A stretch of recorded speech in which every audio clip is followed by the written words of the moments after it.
This is Morning Juice. Sports, insight, and great storytelling. Starring Bobby Carpenter and Jeff Tito Thidoff. It's time to attack and dominate. Attack and dominate. That's on the agenda today, Bobby. It's Tito. It's Bobby Carpenter. It's Mark the Shark.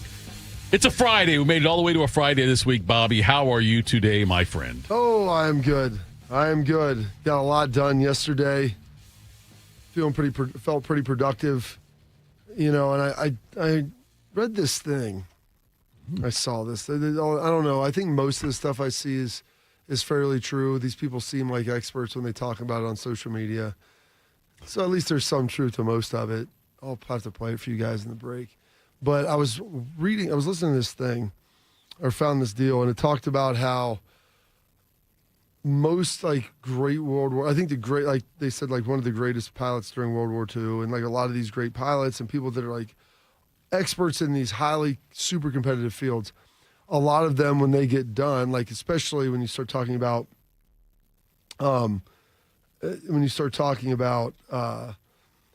people that become just obsessed with stuff, and then it abruptly comes to an end, and it's well, what do you do moving forward with that? And it was talking about these World War II pilots. And then they had some other, and those were kind of the primary examples, but they have substance abuse issues later in life. And the reason is because they constantly need to be busy. He's they're the people that are tapping their foot, they're doing this, and he's and they just have to always be doing something. And so whether that leads to drinking, it leads to other stuff. And I started thinking about that anecdotally of people that you've seen, everybody here, Michael Jordan, talk about him as being a crazy gambler. And and there were some other athletes and people that I was kind of thinking about and saying that makes sense to me, because when you're ultimately obsessed and just working and driven to do something, and then all of a sudden you don't have that to do anymore. He's those people need to be busy. They need to have things to do. And I was sitting there thinking if I don't have anything to do, I always look at what's my last impediment to having a drink before the end of the night. And if I don't have any, sometimes that means well, I have to it's noon. Let's try to figure. Let's put an arbitrary time on here before I can and try to find something to do to be able to get that done. And I have a friend that's like that too, who's also he's very driven, very successful, and he's I'm bored. Why don't you come down and have a drink? I'm dude, it's 2:30, and it's I guess, and because you always just want to feel you're doing something. Sure. And so yesterday I was tired. I had we did the show. We had our 8th grade graduation over at Jones, right, where they'd stretch it to an hour. It's amazing. They have every student turn in 5 pictures of themselves. Right. And we're watching this show after they walk everybody across the stage. They give them all a carnation, and they're supposed to stop and take a picture in front of the balloons. Half the kids just buzz by, including my daughter. And afterwards, then they have this picture slideshow of it, and I'm sitting there watching, and I'm gosh, it's taking forever. I was Court, we haven't even seen 3. I go, did you turn? We're on in? the D's. Well, no, but then the pictures are all randomized. Okay. Oh, okay. And I go, did you turn in a baby picture of McLean? She's yeah. I'm my gosh, we've been watching this thing for 10 minutes, and she goes, well, they ask everyone to turn in 5 pictures. So I started doing the math, and I'm if let's say they have 250 students, maybe not quite that many. If they all turn a picture, I'm that's 1,250. I'm what's that set? 1,250 seconds. If every picture is 1 second, I'm right. That's 20 minutes. Right. And I'm my gosh. And no, I don't think it was everyone turned in 5, and I don't think they have a full 250, but it was the pictures were so fast. If it was a group of people, I'm trying to find people that I know. Oh, yeah. And if it was more than 3, it was hard to even catch all the faces. And I'm why don't we have them turn in 3 pictures or 2 and have them all on there for 2 seconds, and that way you can actually see them and you're not just sprinting away, and also have a countdown clock on there so we know how long it's going to be. Yeah, I think Charlotte, they played a 26-minute video at the 5th grade graduation. That sounds terrible. For that, the clap out. It was a clap out. There was no diplomas handed out. They handed out pieces of paper. They did, yeah. Jones, and I they was did that, congratulations. Right. My parents all go get drinks afterwards. Now, I went and worked out really quickly because I wanted to get my mind right before I was going to go give the speech at the Ohio Drug Summit, which was pretty awesome to be involved with that. I think people said thank you for being a little bit different because they're talking about, I mean, I should show you the itinerary. I mean, talking about they have like the border crossing and trafficking experts and all these different things. I'm like, I'm going to be a lot different than that. So hopefully this is a little positive, uplifting, talk about some leadership, some human development and these things and get that rolling. It was a lot of fun. I get back, that kind of ran long. I had a couple calls and things. And I was like, you know what? Let's do a little more mulching. And then I wanted to trim some trees. So I did some tree trimming. I got this winch that I put on my Jeep probably sometime, was it late fall, winter? Yeah. Some point. And so I was like, all right, we'll start cutting the tree, and I don't even have to move stuff because I'll have RJ go out there. We'll put the winch on it. I'll just have him start cranking on it. So when I cut it, it'll just swing that way. Mm-hmm. I was like, you know what? We've got some of these boxwoods that are dead with some blight. They're a pain in the butt to dig out. Let's just rip them out with the winch. So I'm driving my Jeep around my yard, just ripping these bushes out. I was like, this is way easier than me getting a shovel out and digging them. Or what I've done before is just try to rip them out of the ground with my hands, which can work, but it's also can be an issue as well. So, yeah, so did some dude stuff and then went and cut all that up, cut some dead tree branches down, boom, went and dumped it off, and then had a cocktail and watched the final episode of the Vince McMahon documentary on Netflix that I've been trying to get to. But pretty good? Yeah. Well, they stop it during all of his when he steps down and from CEO and they're getting ready to sell everything. So they like abruptly kind of cut it. I guess they said they had over 100 hours of interviews still to put together because it's only 6 episodes. Oh, wow. But it was good. Really good. How was your day, Thidoff? You know what? It was good. I was thinking when you were going through all the talk about the stuff you did with the truck and with Heather, that'd be great for you. I'll send her over to help you. I was going to say if you can come over and help Heather with some of that. But Bobby, just so you know, if I ever cut down a tree, I'll be that guy you see on the video who cuts it and doesn't really pay attention to where it's going to fall. Like it'll fall in the house or fall in a car or fall on a person. We had our I had to cut up a bunch of wood last year. The water came up at Portsmouth, and we have like some low-lying areas with these huge, like 80, 90-foot high oak trees, and there's circumference on them. The diameter when it's laying on its side, I mean, is up to my waist. Oh, wow. High. Oh, they're thick. And it's like I have to use a 24-inch chainsaw blade from both sides. So, I mean, they're at least 40 inches across. And we had one tree that fell into another, that fell into one of our dock, and it was in the water. So I'm out there in the water with the chainsaw. My kids were pulling stuff out with my dad's truck. And then there was one tree that was fallen, and there was another tree that had fallen into it, and so it was like wedged. And so I was trying to cut it back at an angle so it would fall away from the other part of our dock and not ruin anything else. But this tree was another tree was leaning into it, and a guy was right there helping me do it.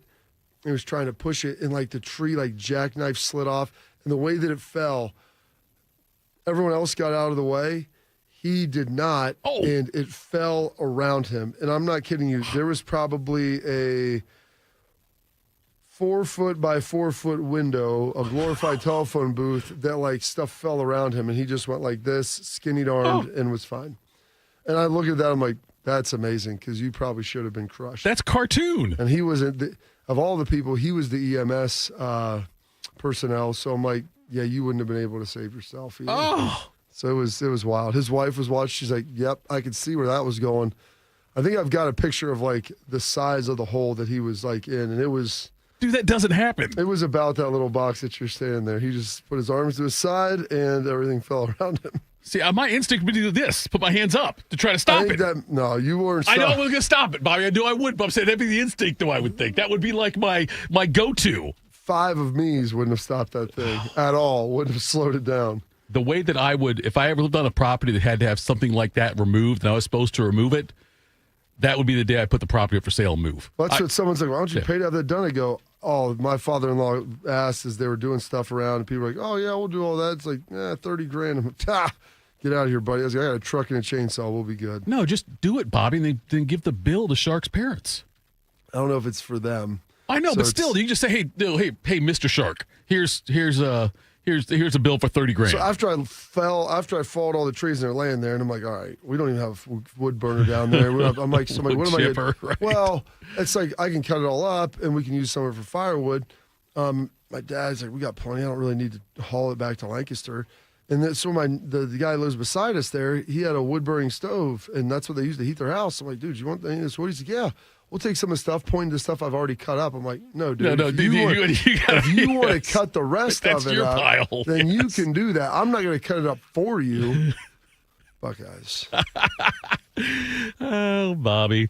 So we got a big show lineup for you today. A lot to talk about with Ohio State football, as we usually do have something that we can find to talk about Ohio State football, some news about some of their scheduling early on.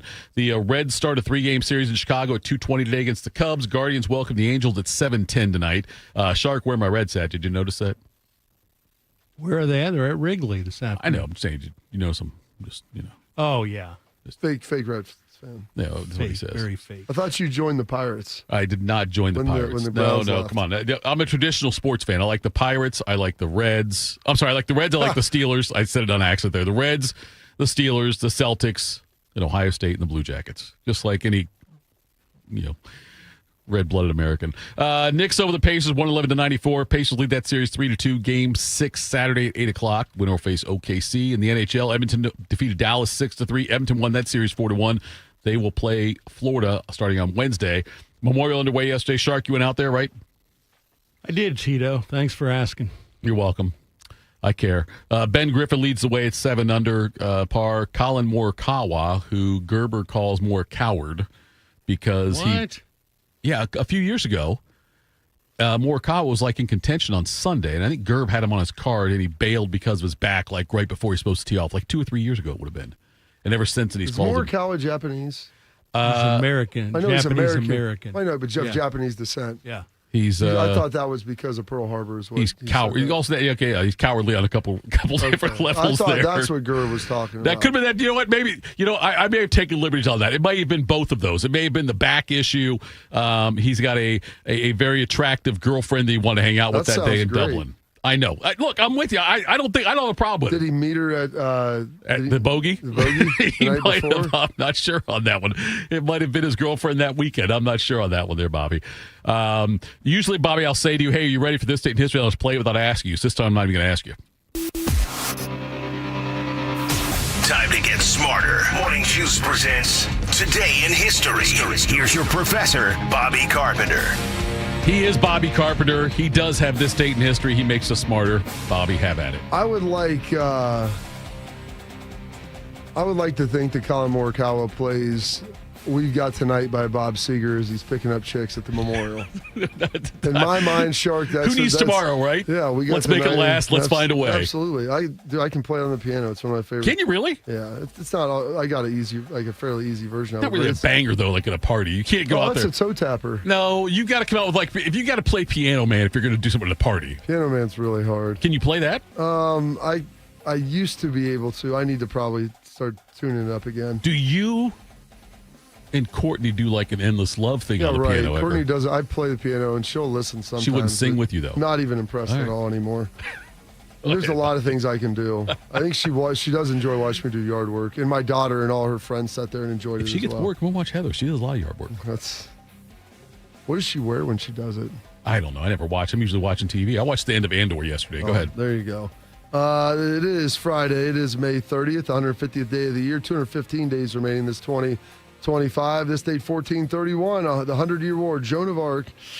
It's a rough way to go. Burned at the stake. I mean, of all the ways to die, I'm going to put that up there. I mean, probably being disemboweled and some of the things they did to William Wallace and Braveheart before being decapitated. But burning alive, that hits the spot right there. I mean, she was 19 years old. Come on. Is that how old she was? Yeah, Joan of Arc was 19 when she was burned. Absolutely. 1431, you said? 1431, 100-Year War.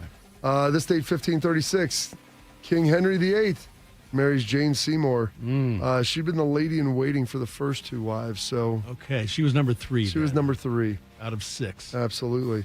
This date, 1806, future president Andrew Jackson kills Charles Dickinson, not Dickens, in a duel.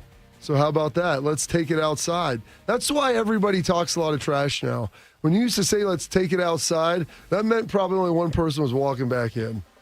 But I like the fact we had a president who gunned someone down in a duel, and it wasn't Aaron Burr, VP. This day, 1868, Decoration Day, the precursor to Memorial Day, is first observed by John A. Logan, the head of the Grand Army of the Republic, which was a veterans group at the time, and that eventually got enough momentum, and ultimately Memorial Day was founded. This day, 1894, the first person to hit 4 home runs in a game in Major League Baseball. You know who it is, Shark? 1894? 1894. I have no idea. I'd like to give a good guess. Pie Trainer. No, it's not Pie. Come on, dude. Well, I'm just thinking of kidding. guys before the 20. It's not Frank Home Run Baker either, because he played in like the 1900s. Actually, go ahead. I don't know. Cy Seymour. No, his great-great-grandson was part of the Brat Pack, Bobby Lowe. Rob Lowe? I'm joking. I don't know. Rob Lowe's great-great. I don't know if they're related, but it sounds good to me. This date, 1896, the first car accident in New York City when Henry Wells hits a cyclist. I've been telling those cyclists to get off the road. Yeah. I mean, the precedent was set over 100 years ago. My gosh. He was driving 12 miles an hour. I could make a joke, but I'm not going to. We'll do it off the air. Absolutely. This date, 1922, the Lincoln Memorial was dedicated, one of the fine monuments out there. Going to be hosting the draft. Yeah. And in my mind, I want Roger Goodell to be sitting on his lap when he's reading the picks. By the way, not actual size of Abraham Lincoln. I would hope not. I'm just letting you guys know. Yeah, I found that Lincoln out. Yeah, was literally a giant. Yep, that's not actually him. He was, but he wasn't that big, though. Wasn't that big. Nope. This date, 1958, the remains of 2 of the killed the 2 KIAs from the Korean War and World War II are buried in the tomb of the unknown soldier. Escorted by 1,500 military men and observed by tens of thousands of onlookers, 2 war heroes move slowly to their graves. The unknowns of World War II and Korea are brought from the Capitol building in Washington to Arlington National Cemetery. President Eisenhower leads the nation in expressing its gratitude and tribute to 2 men who represent an unpayable debt. On behalf of a grateful people, I now present medals of honor to these 2 unknowns who gave their lives for the United States of America. Look at that. Great stuff right there. From back in the day. Have you seen the Changing the Guard at the Tomb of the Unknown I have, Soldier? yes. I'm sure Shark has. He's a patriot. My daughter was trying to tell me about it. I've seen it 2 or 3 times, and it's pretty impactful. Never stops, Bob. It never does stop. Do it in a tornado. They'll be out there. This date, 1964, Love Me Do. It's number 1 by the Beatles. I'll always be true. So love me do. You know, they parodied a song called Love You Blue off of that. Haven't got that shirt from you yet, but that's okay. We're not going to bring it up on the I air. haven't got a second one for you yet either, so it's not like I'm hoarding it in my house. And this date, 2000, the Marshall Mathers LP sells a record 1.76 million albums in a week. Fastest selling rap album of all time. Sing the chorus and it goes. I'm Slim Shady, yes, I'm the real Shady. Look at Sharky. You even got one of the songs off of there. Well done out of you. Yeah. I was curious which song you're going to pull and if it was going to be one Come off on, of of course, Bob. I had to get one off that album. I just said in the chat that Shark is checked out. What? But, he just proved me wrong. No, Shark's checking back in.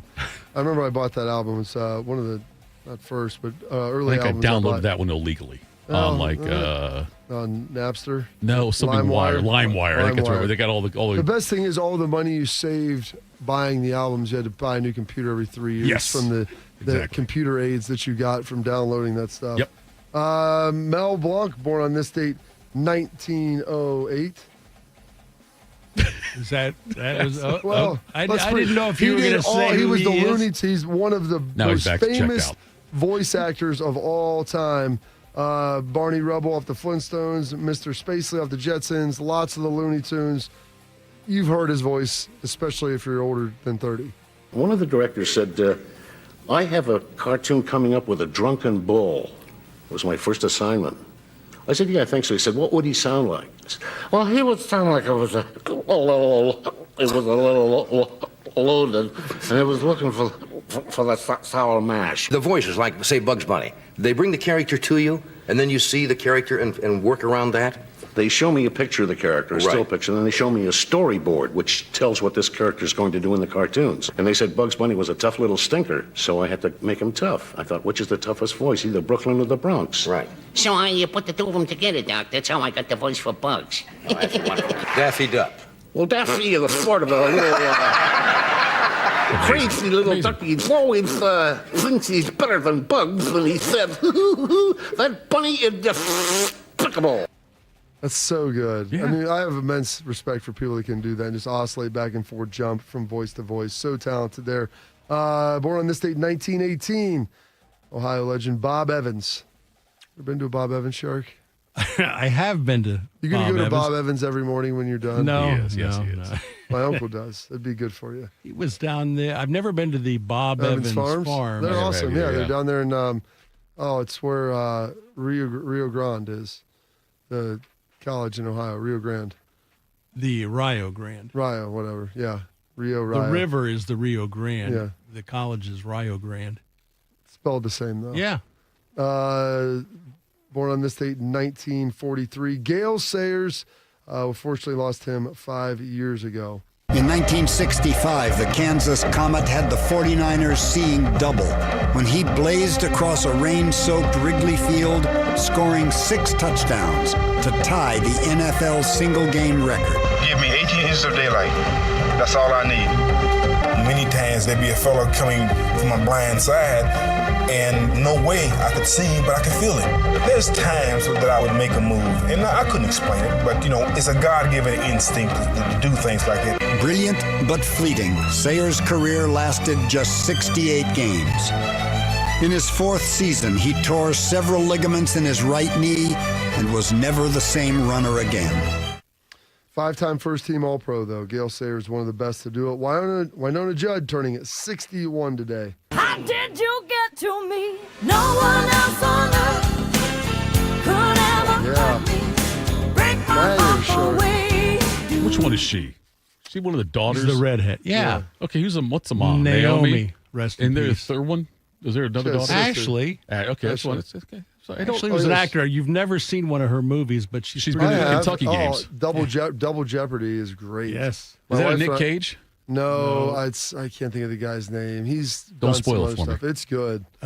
You like Double Jeopardy, Shark? Yes, great movie. Set in New Orleans. Mm-hmm. I can't think of the actor's name. It's good though. Bad guy. Bad dude. Florida two-time NCAA champ. Now the Bulls head coach Billy Donovan turning 60.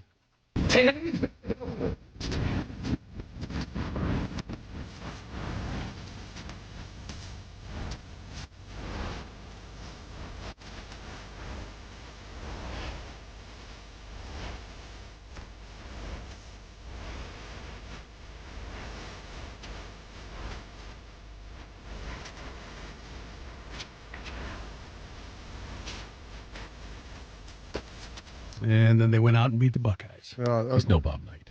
Terrible. Manny Ramirez, one of the all-time greats, 555 home runs, 12-time All-Star, 2 World Series, and a World Series MVP, turning 53 today. 2-2 pitch. A swing and a long drive. Deep left. Way back. Goal! Manny Ramirez has won it. Halfway up the bleachers and left. A 2-run homer on a 2-2 pitch in the 12th. How about these Indians? They win it in 12 innings, 5-4. And when he hit it, he knew it. He just stood at home plate and watched it. The late, great Herb Score. Rest in peace. And then, speaking of rest in peace, passing away on this date 1 year ago today, Cavs legend Drew Gooden. Gooden's dead? That's not. You just Gooden? killed Drew Gooden. I didn't Wait kill him, a dude. minute. Listen, man. Okay, you look that up and I'll play this. Here's to Gooden. And Gooden by Miller. Oh, and he puts it down. Anytime Drew Gooden sees you, I think he gets that Kansas flashback and wants to show off for you here. Gooden's got 12 rebounds for Cleveland, and James with 32, guarded by Jefferson. Beautiful. Inside to Gooden. What a pass by LeBron. Personal life and death. Gordon died in a traffic collision in an unincorporated area of Calamancas County in Oregon on May 30th, 2024 at the age of 33 years old. How did I miss that? He was driving one of the three-wheel auto cycles. Huh. Exactly, Shark. I thought you were. Whoever thought that Drew Gooden would die before Dwight Gooden? Exactly. That's a good point. Think about the odds you could have got in Vegas. The odds you could. I don't think you could bet on that. I don't think I bet could you either. could bet anything in Vegas, dude. Some holidays observances. It is National Creativity Day, National Mint Julep Day, Water a Flower Day, and World MS Day. And those are your historical events, your birthdays, your passings, your holidays observances for this date, May 30th, the 150th day of the year, and 215 days remaining in this 2025. Well done, Bobby. Coming up next, official will be sweating your Buckeyes off on August 30th. That's next. Morning Juice. Why? Why do we ignore the things that give us pause, that seem out of place, that don't feel right? The answer to why defines who we are. So if you see something, why do you say something? I see safe for my friends. For my community. For my family. For each other. Because all of this matters. We all have something worth protecting. So why do you see safe? Report suspicious activity to local authorities. If you see something, say something. The next disaster is coming. Make a plan. Keep extra medication on hand. Make copies of important documents. Stay informed and be ready. Learn more at americares.org/sendusin. 1 in 4 Americans today are living with a disability. I'm one of them. I care deeply about creating a world we can all fully participate in, free from stigma, misperceptions, and barriers. And we've got a trusted ally on our side, an organization we can rely on, Easter Seals. Rooted in communities nationwide, Easter Seals helps empower millions of people, regardless of age or disability, through its life-changing services and powerful advocacy. Today and every day, Easter Seals is leading the way to full equity, inclusion, and access to healthcare, employment, and education for people with disabilities, families, and communities. That's my Easter Seals. Make it yours. Learn more and get involved at easterseals.com.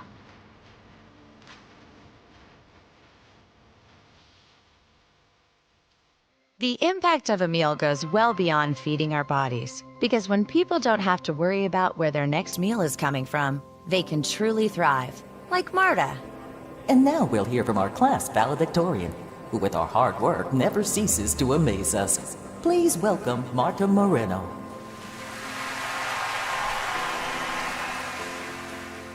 And Alex.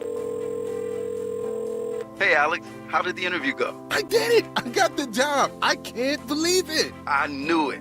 Let's meet up later to celebrate. And Diego. Mom! I got first place at the science fair with my volcano project. That's amazing, sweetie. Congratulations. Because when people are fed, futures are nourished, and everyone deserves to live a full life. Join the movement to end hunger at feedingamerica.org/actnow. feedingamerica.org/actnow. A public service announcement brought to you by Feeding America and the Ad Council. Since 2003, Wounded Warrior Project has helped post 9/11 veterans adjust back to civilian life. Through specialized programs, they begin healing their bodies and minds while regaining a sense of camaraderie. Learn more at woundedwarriorproject.org/possible. If you're looking for the inside scoop on the Buckeyes, you've come to the right place. This is Morning Juice. Morning Juice. Programming note, Drew Gooden's still alive. There we go. Drew Gordon, he is the one that is deceased. If I could read, that would help a lot.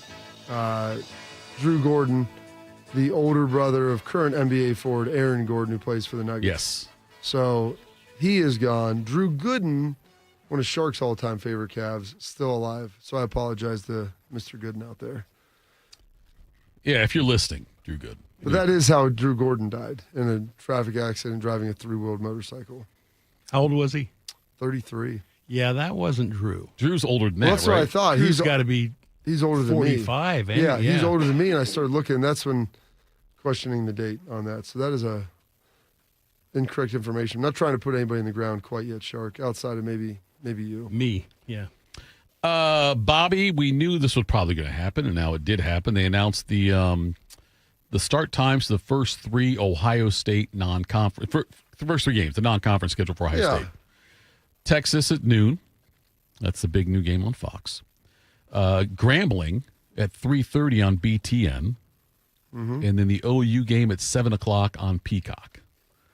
That sounds terrible. Not on linear television. It'll be on Peacock. That's great. So the people in Ohio will be really happy about that. Oh, yeah. It's really going to bring in, Shark, like the Ohio fan bases, you were talking about, you want to have more of the Ohio games. And when we give you an all-Ohio matchup, we're going to give it to you on a stream and at night, because I know you want to wait all day till 7:30 to watch that thing.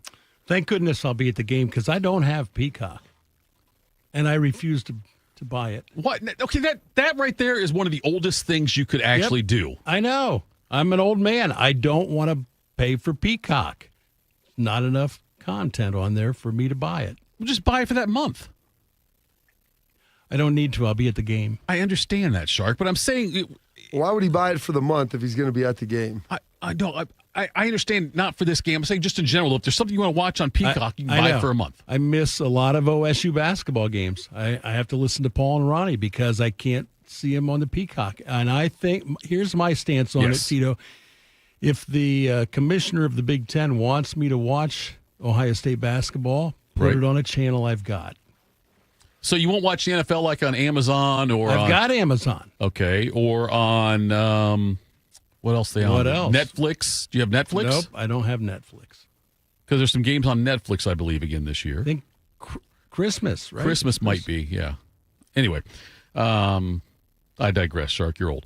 According to Fox, there was a deal in place to move that Texas game to Sunday. But according to Bobby Carpenter a couple weeks ago. I know. Remember, Look, Bobby he broke that out? No, you know what? He broke it, but then I tried to get him to say he knew something, and he didn't. He I'm just not going to sit here and tell you things in certainty that are that I don't know for certain. That you knew. Yeah, we knew you and knew. And you wouldn't admit it. Well, there are things that I had heard that were in the works, and that they were trying to get something done. And you were dead on, yeah. That doesn't mean that I'm not going to say they're working on it, which translates to it's happening. Right. I would have said I think it's going to happen if I felt that strongly about it. But because people have asked about this, why couldn't they move it? Why? And I've heard Bo talk about this, and I'm guessing, and this is strictly a guess here, but when they do these games, these years out, they put the dates on them. Like the calendar can roll forward. And so they probably, Texas and Ohio State agreed to play a home and home on this date in whatever that date's going to be in 2025 in Columbus, and then on a date in Austin. In Austin.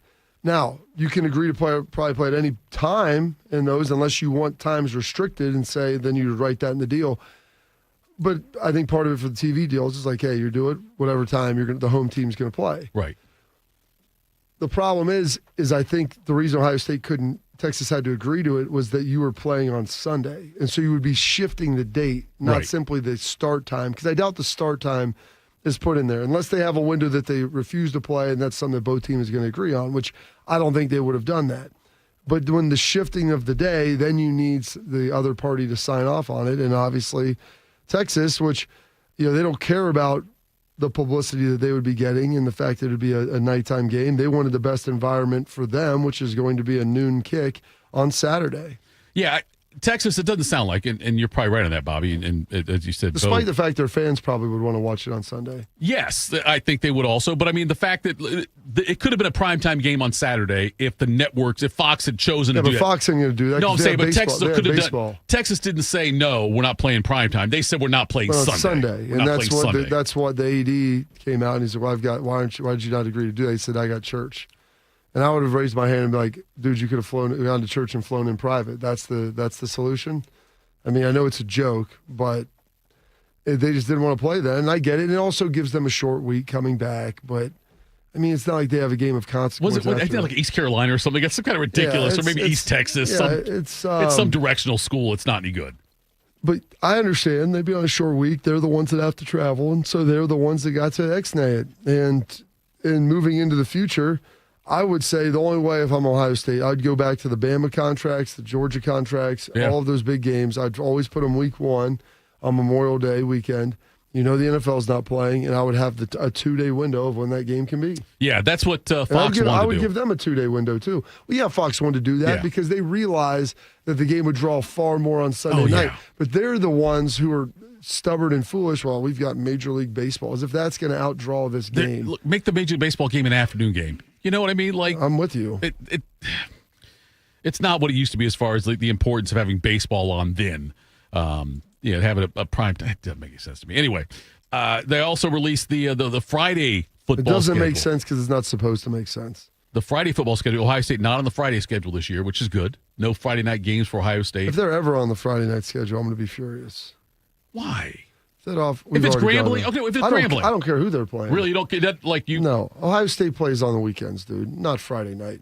You can put Northwestern and Illinois on Friday night. I think Iowa Rutgers is on a Friday night good. also. That's fine. I'll watch a game on Friday night when I'm done going to dinner and going to high school sports and everything like that. And when I get back, I'll watch the second half of it. But I don't want to see Ohio State on Friday night. That cheapens the brand of what it is. Yeah, I get it. Yeah, I hear what you're saying on that, Bobby. The fact that we play this many games at noon cheapens the brand. Well, sure. So put it on Friday night. Like, could you pick a less appetizing viewing window for people? I think that the Big Ten has learned a lesson. I don't think they did. You don't think they did? Well, because the people who the lesson should have been learned to are no longer there.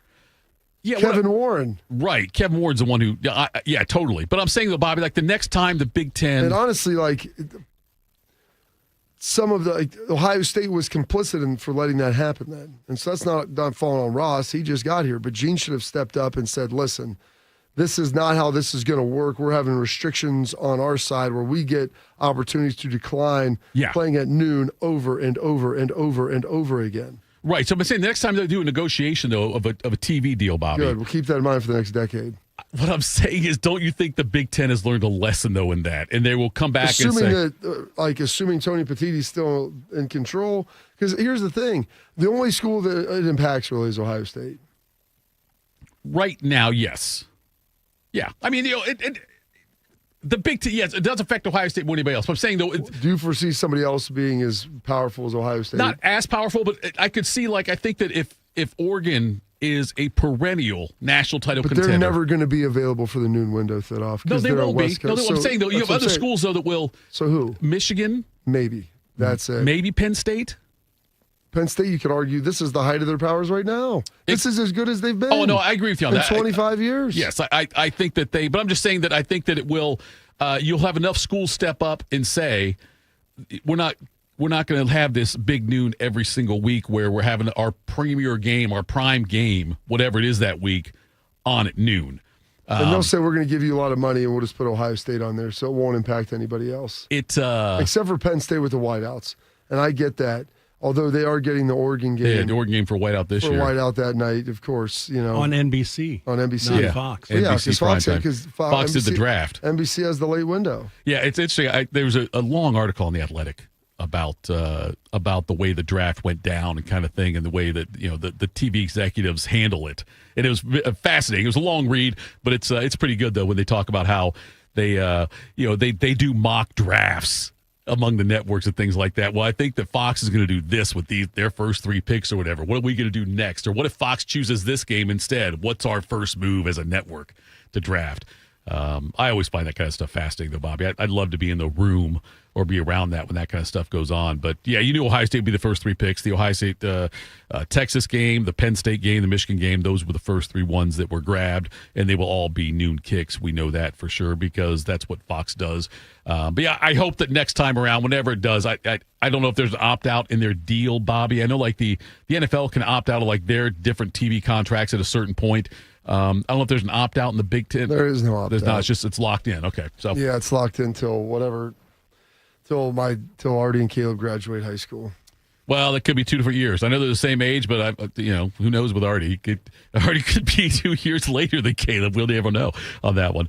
Coming up next, we'll do some quick hitters. A former NFL player has the answer to deciding who will represent the USA in flag football in the Olympics. We'll do that next. Morning Juice. When it comes to a gun suicide attempt, all it takes is a moment. Heather and I had an argument just like any other couple. I was lost. I had snapped. I had a gun and I was going to take my own life. Heather helped me realize that there was still a life to live for the better of myself, my family. My weapon is now safely put away. A moment of crisis can happen to anyone. Store your guns, locked, unloaded, and away from ammo. Hear more safe stories at endfamilyfire.org. Brought to you by Brady and the Ad Council. Dangers rarely lie out in the open. So no matter where you live, it's important to know harmful pests can hide in and around your home. Here I come! Rodents and cockroaches are drawn to food waste and garbage. I know you're out here. Ticks lurk in tall grasses, and mosquitoes lay eggs in standing water. I can hear you. Rodents, ticks, and mosquitoes can all spread dangerous diseases. I gotcha. Seek the facts you need at pestworld.org. A public service message from the National Pest Management Association. My son Ian was diagnosed with a brain tumor at the age of 16 months. The outlook was pretty rough. I mean, it was, we had no hope until St. Jude rescued us. I mean, they saved him. To this date, we are 12 years into this journey, and from day one, we've never once seen a bill. It gave us the peace of mind to know that we're there with our son, and we're gonna beat cancer together. Now, he is doing really, really well. He's alive because of what St. Jude has done. He's here because of the doctors who came before, their blood, their sweat, their tears, the knowledge accumulated and shared, with everyone else around the world. This is how we get rid of this, how we help kids beat cancer all over. It's the future. Together, we will make cures possible for every child everywhere. Learn more at stjude.org. Respiratory syncytial virus, or RSV, is a common seasonal virus, but it can have major implications on a patient's heart health. Most RSV cases involve mild cold-like symptoms, but up to 160,000 adults are hospitalized each year for more serious cases, and RSV can escalate chronic health issues. If you're over the age of 60, talk to your doctor to find out if the new RSV vaccine is right for you, and learn more at heart.org/RSV. There's danger out there. It lurks on highways and quiet neighborhood streets. It's more likely to kill you than a shark, and more terrifying than the biggest snake. Distracted driving claims lives every day. Every notification, swipe, social post, video, or selfie while driving risks your life. So while you might think public speaking or the zombie apocalypse is scary, what's really terrifying and even deadly is distracted driving. Eyes forward, don't drive distracted. Brought to you by NHTSA and the Ad Council. Bobby's knees hurt from doing battle with some of football's toughest warriors. Tito's knees hurt from begging Bobby to let him host this show. Oh, pick me! Oh, I know, me! This is Morning Juice. It is Morning Juice. Tito, Bobby, Shark. I don't know why I say it. I don't need to say it. They know who we are. Google us. Anyway, let's do some quick hitters. Morning Juice presents Quick Hitters. Sponsored by Dr. Mark Levy. If you're snoring and not sleeping, call Dr. Mark Levy today at 1-800-MORE-SLEEP. Shark, I've been on a roll hitting the right You're good. intros here, You're a pro's pro. I'm something. At 65 years old, it's about time you learned. Only 12 players will be on each roster for flag football at the Summer Olympics in 2028. That is, of course, a very limited number of spots for all the NFL players who want to win a gold medal. Former Eagles center Jason Kelce has a formula for deciding who makes the team. On his New Heights podcast, Kelce said instead of just naming players, have a tryout. Best players make the team. He even suggested that a team of current flag football players needs to face a team of NFL stars. Winning team gets to represent Team USA in Los Angeles. What do you think, Bob? I honestly don't hate that idea because I've heard a lot of the flag football guys be like, hey, we've been doing this sport for years. I'm like, all right, well, flag football is just... It's a completely different sport than what they play in the NFL. Yeah, well, if you were that athletic, were you doing this pro bono? Because I'm pretty sure they don't make a whole lot of money. You wouldn't rather go make $40 million as a wide receiver? Let's be realistic here. I mean, are you Justin Jefferson or, pick your great receiver. Like, if you were that good, you would go do that. We're not missing the boat on this. There's no chance in hell a flag football team could compete with an NFL flag football team. I wouldn't say compete. Now, it might take guys a minute to kind of get their feel and bearings about them because you have to play like pretty much straight man the whole time and things like that. And some of the guys I think have to go both ways, which that might be the one element there where some guys may not be used to it. But enough of those guys played, especially your corners and receivers, played both in high school, and so they would be fine. But you're talking about guys who are on a different athletic platitude than most of these flag football players. So I love this idea. I'm trying to, when I saw this story, Bobby, I was thinking, are these flag football guys, the ones that are professional, and I'm not trying to besmirch them as I besmirch them, is this like akin to Harlem Globetrotters, Savannah Bananas kind of thing? Like, hey, they might be really good at what they do, that part of it, but when it's all said and done. I think that's a good analogy. Like, they're good at it's like a long drive guy. Right. Like, hey, a long drive guy. Well, then why don't you go play and play on tour? You can outdrive anybody. Happy Gilmore, like how much if you can outdrive everybody at 50 yards, you should be able to compete because the clubs are hitting in so much easier. So, but it's not the case. Right. And so like there's guys that are good at certain parts of it. And so there's people that are good at doing this. And I'm not besmirching them and saying that they're not talented or skilled, but there's no way that they're the level of athlete I can't believe guys are in the NFL NFL. Can guard Justin Jefferson. None of them can guard Justin Jefferson. There's no if you could guard Justin Jefferson, you wouldn't be playing flag football. If you could be Justin Jefferson, you would go. Oh. This is one of my biggest pet peeves is when people talk about, they're playing a team with like a really great. Usually it was the athletic quarterback. Right. We're playing Michael Vick this week. We have this receiver who's working for us. Or when we played Vince Young, I was talking to. Oh gosh, I can't think of the guy's name for Sports Illustrated now, or for ESPN. Not Pat. It's for ESPN. Jake Trotter. Okay. And I was talking to Jake, and he's doing this 20-year piece on the Ohio State-Texas game from my year now to this. And I go, they're talking about Vince Young. He's like, how do you prepare for him? I was like, I think we took a receiver and put him back there. And I go, my biggest pet peeve is everyone's like, we've prepared because we've got this guy. One of our receivers is out there playing quarterback, and he can throw just as well, and he's as fast. And AJ and I were saying, if you had a guy that could do that, he would be doing that for your team. He'd be the quarterback, yes. Okay? Right. He would be your guy.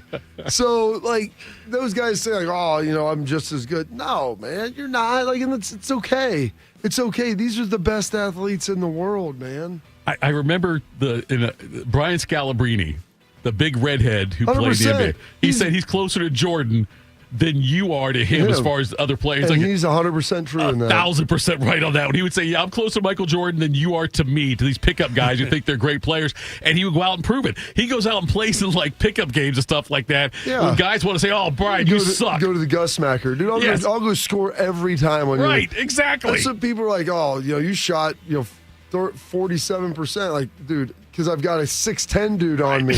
You put like an average-sized human, I'm not going to miss. I'm going to be fine. I'm going to be just fine. When Scalabrine said that, I was like, you know what? Thank you for saying the quiet part out loud.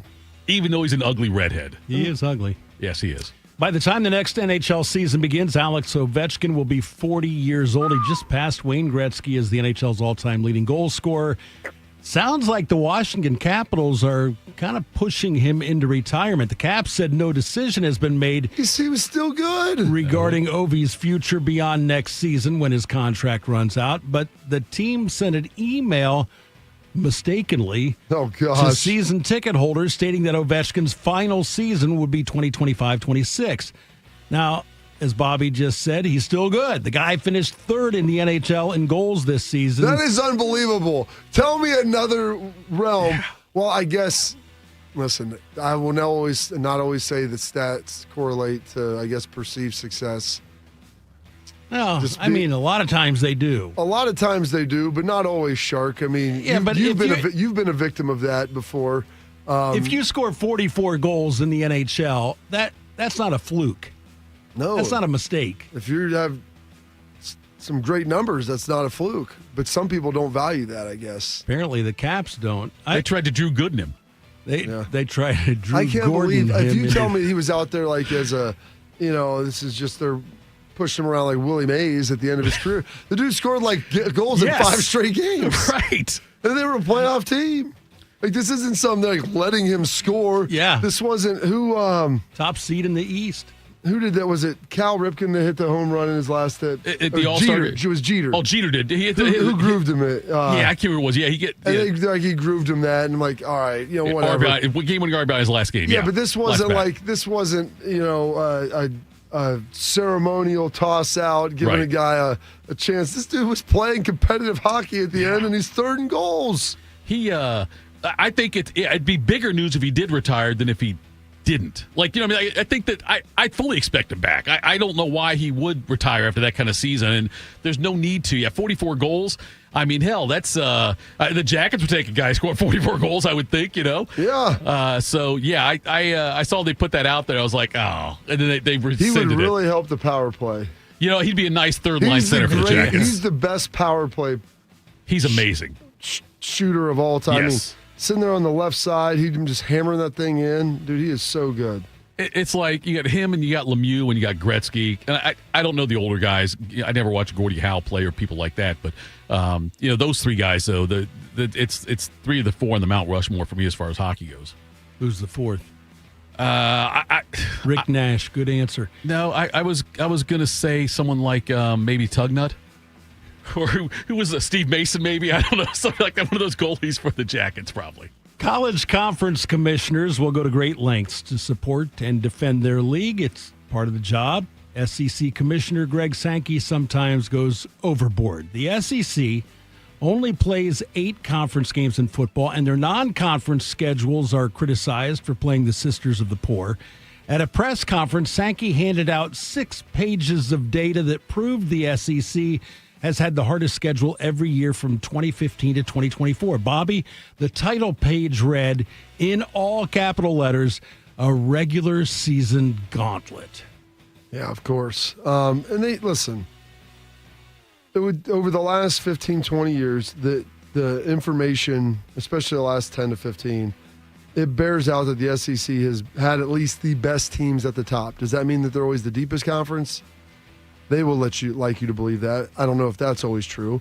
And this year, they were pretty good at the top. They didn't have any great teams, and there are other conferences that were better. However, they do play FCS schools.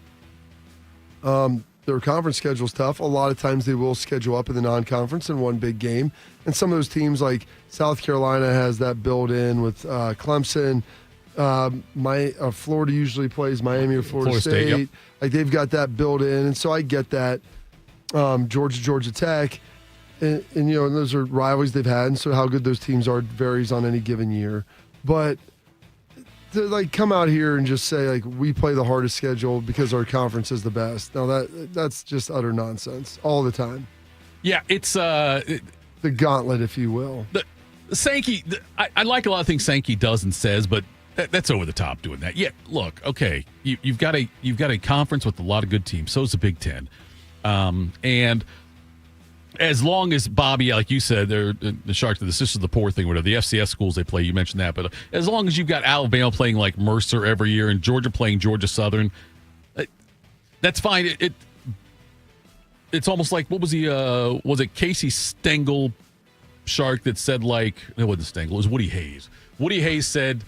Close, right? If you've got 1 foot in boiling water and 1 foot in an ice bucket, you should feel pretty good. You feel average, right? Because if you have one of each one, then yeah, you should. That it averages out. They talk about the law of averages is what he was talking about there. But and just because you have a tough SEC, whenever you're going to play Mercer or Georgia Southern, don't tell me about this tough schedule you've got.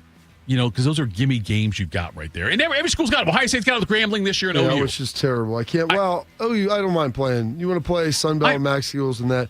Playing FCS schools, I don't get. Now, so it was reminded, because we brought this up yesterday, the Grambling game came in after Washington joined the Big Ten because Washington was supposed to be in that spot. But they could have got somebody else other than Grambling, though, right?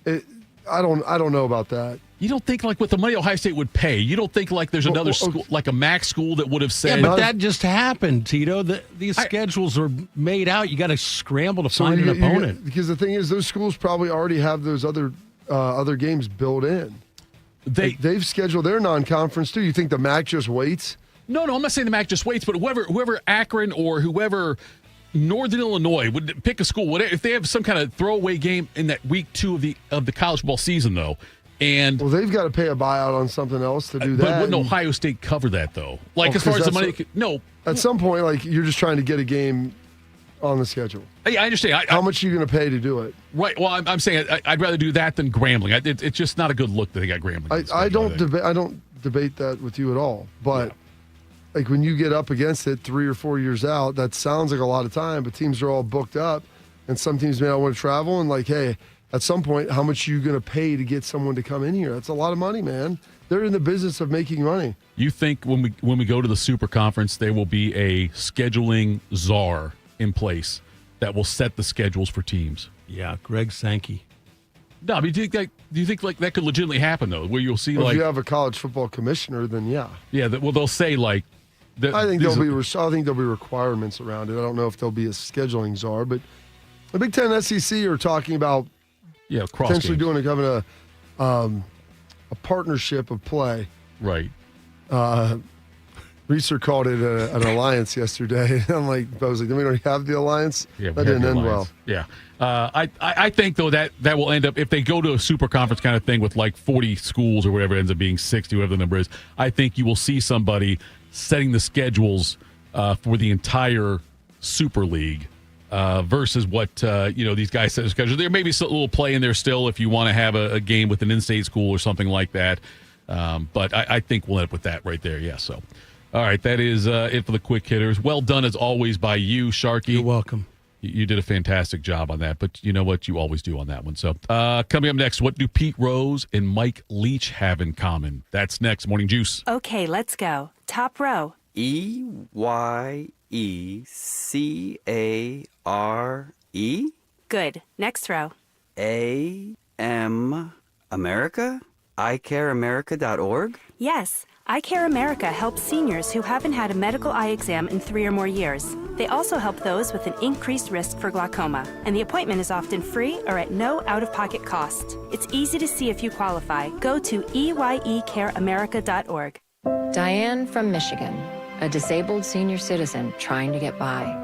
Henry from Florida, a veteran fighting to make ends meet. Elena from Arizona, a mother struggling to feed her daughter. Hi, I'm Connie Britton, and I support Feeding America because they help provide over 6 billion meals to people in need each year, like Diane, Henry, and Elena. Learn more at feedingamerica.org. Feeding America, 200 food banks strong. When it comes to prostate cancer, go to pcf.org for the help you need to navigate this disease and make the right decisions for yourself. Go to pcf.org today. As we wonder why our kids are struggling, someone is getting bullied. As we discuss how to improve their mental health, someone is being harassed on social media. As we wonder why they're skipping school, someone is crying themselves to sleep. Knowing the signs is the best way to prevent bullying. Please just leave me alone. Learn the signs at sandyhookpromise.org. Teachers are dynamic leaders, shaping a new generation. They bring a variety of perspectives from diverse backgrounds, innovating how they teach to prepare students for our fast-changing world. Achieving this takes skill and expertise. They're tireless explorers, creatively discovering a universe of solutions, telling stories, experimenting, inspiring, mentoring, connecting cultures, and connecting with each other. Leading by example. Experience the unique joy of helping students thrive. Teaching is a journey that shapes lives. Are you ready to begin? Explore teaching at teach.org, a campaign supported by the U.S. Department of Education, Teach.org, and 1 million teachers of color. Day 1, the hardest day, the day you hear. This is a type of blood cancer. At the Leukemia and Lymphoma Society, we are here to help you move past day 1. To learn more and get help on any day, visit LLS.org or call 1-800-955-4572. Proud to be your go-to sports addiction. WBNS FM, HD3 Columbus. The Fan 3, Ohio sports destination. Bobby is the all-American male. Tito pulled a hammy getting his mail. This is Morning Juice. All right, Morning Juice. Hour number 2 on this Friday. Our final hour together of the week, Bobby. Yeah. And we got no kids sporting events. There's no chance of us seeing each other on the weekend at all. This will be it for us. Yeah, I've got some lacrosse with Kellen on Sunday. Some Local? more grad parties. Fortress at Obetz, so not really. Not local. really. Obetz is a long. It's not that far, but it's a long way from here. It's terrible. Bobby, Pete Rose was recently taken off the banned list for baseball. By the way, Rob, because he's dead. Yes, Rob. But Manfred, everybody else died before that, but they came off too. I wish someone would ask Rob Manfred about that. Well, he said yesterday, by the way, that reinstating Rose and Shoeless Joe was long overdue. That's what Manfred said. So then why didn't he do it before? Exactly. So, nonetheless. Pete lives a lot longer than we thought he would. I guess that's probably what it was. Yeah, Shoeless Joe's been dead for years. He's been dead for a long time, yes. But yeah, his kids are probably dead. His yes, I would agree. It's probably where it's at on that one. So, yeah, Manfred said that he just shut up about it. Just stop. We know why you did it. Okay. Long overdue. Yeah, long overdue. Why didn't you're the one? Yes. So now Pete could be inducted in the Hall of Fame. Well, it's be a couple years before they'll discuss that because he's got to be on the committee, the Veterans Committee, whatever it is. I don't know, the modern era. I don't know which committee it is, Shark, but the College Football Hall of Fame is also making a change that would make Mike Leach eligible for the Hall of Fame.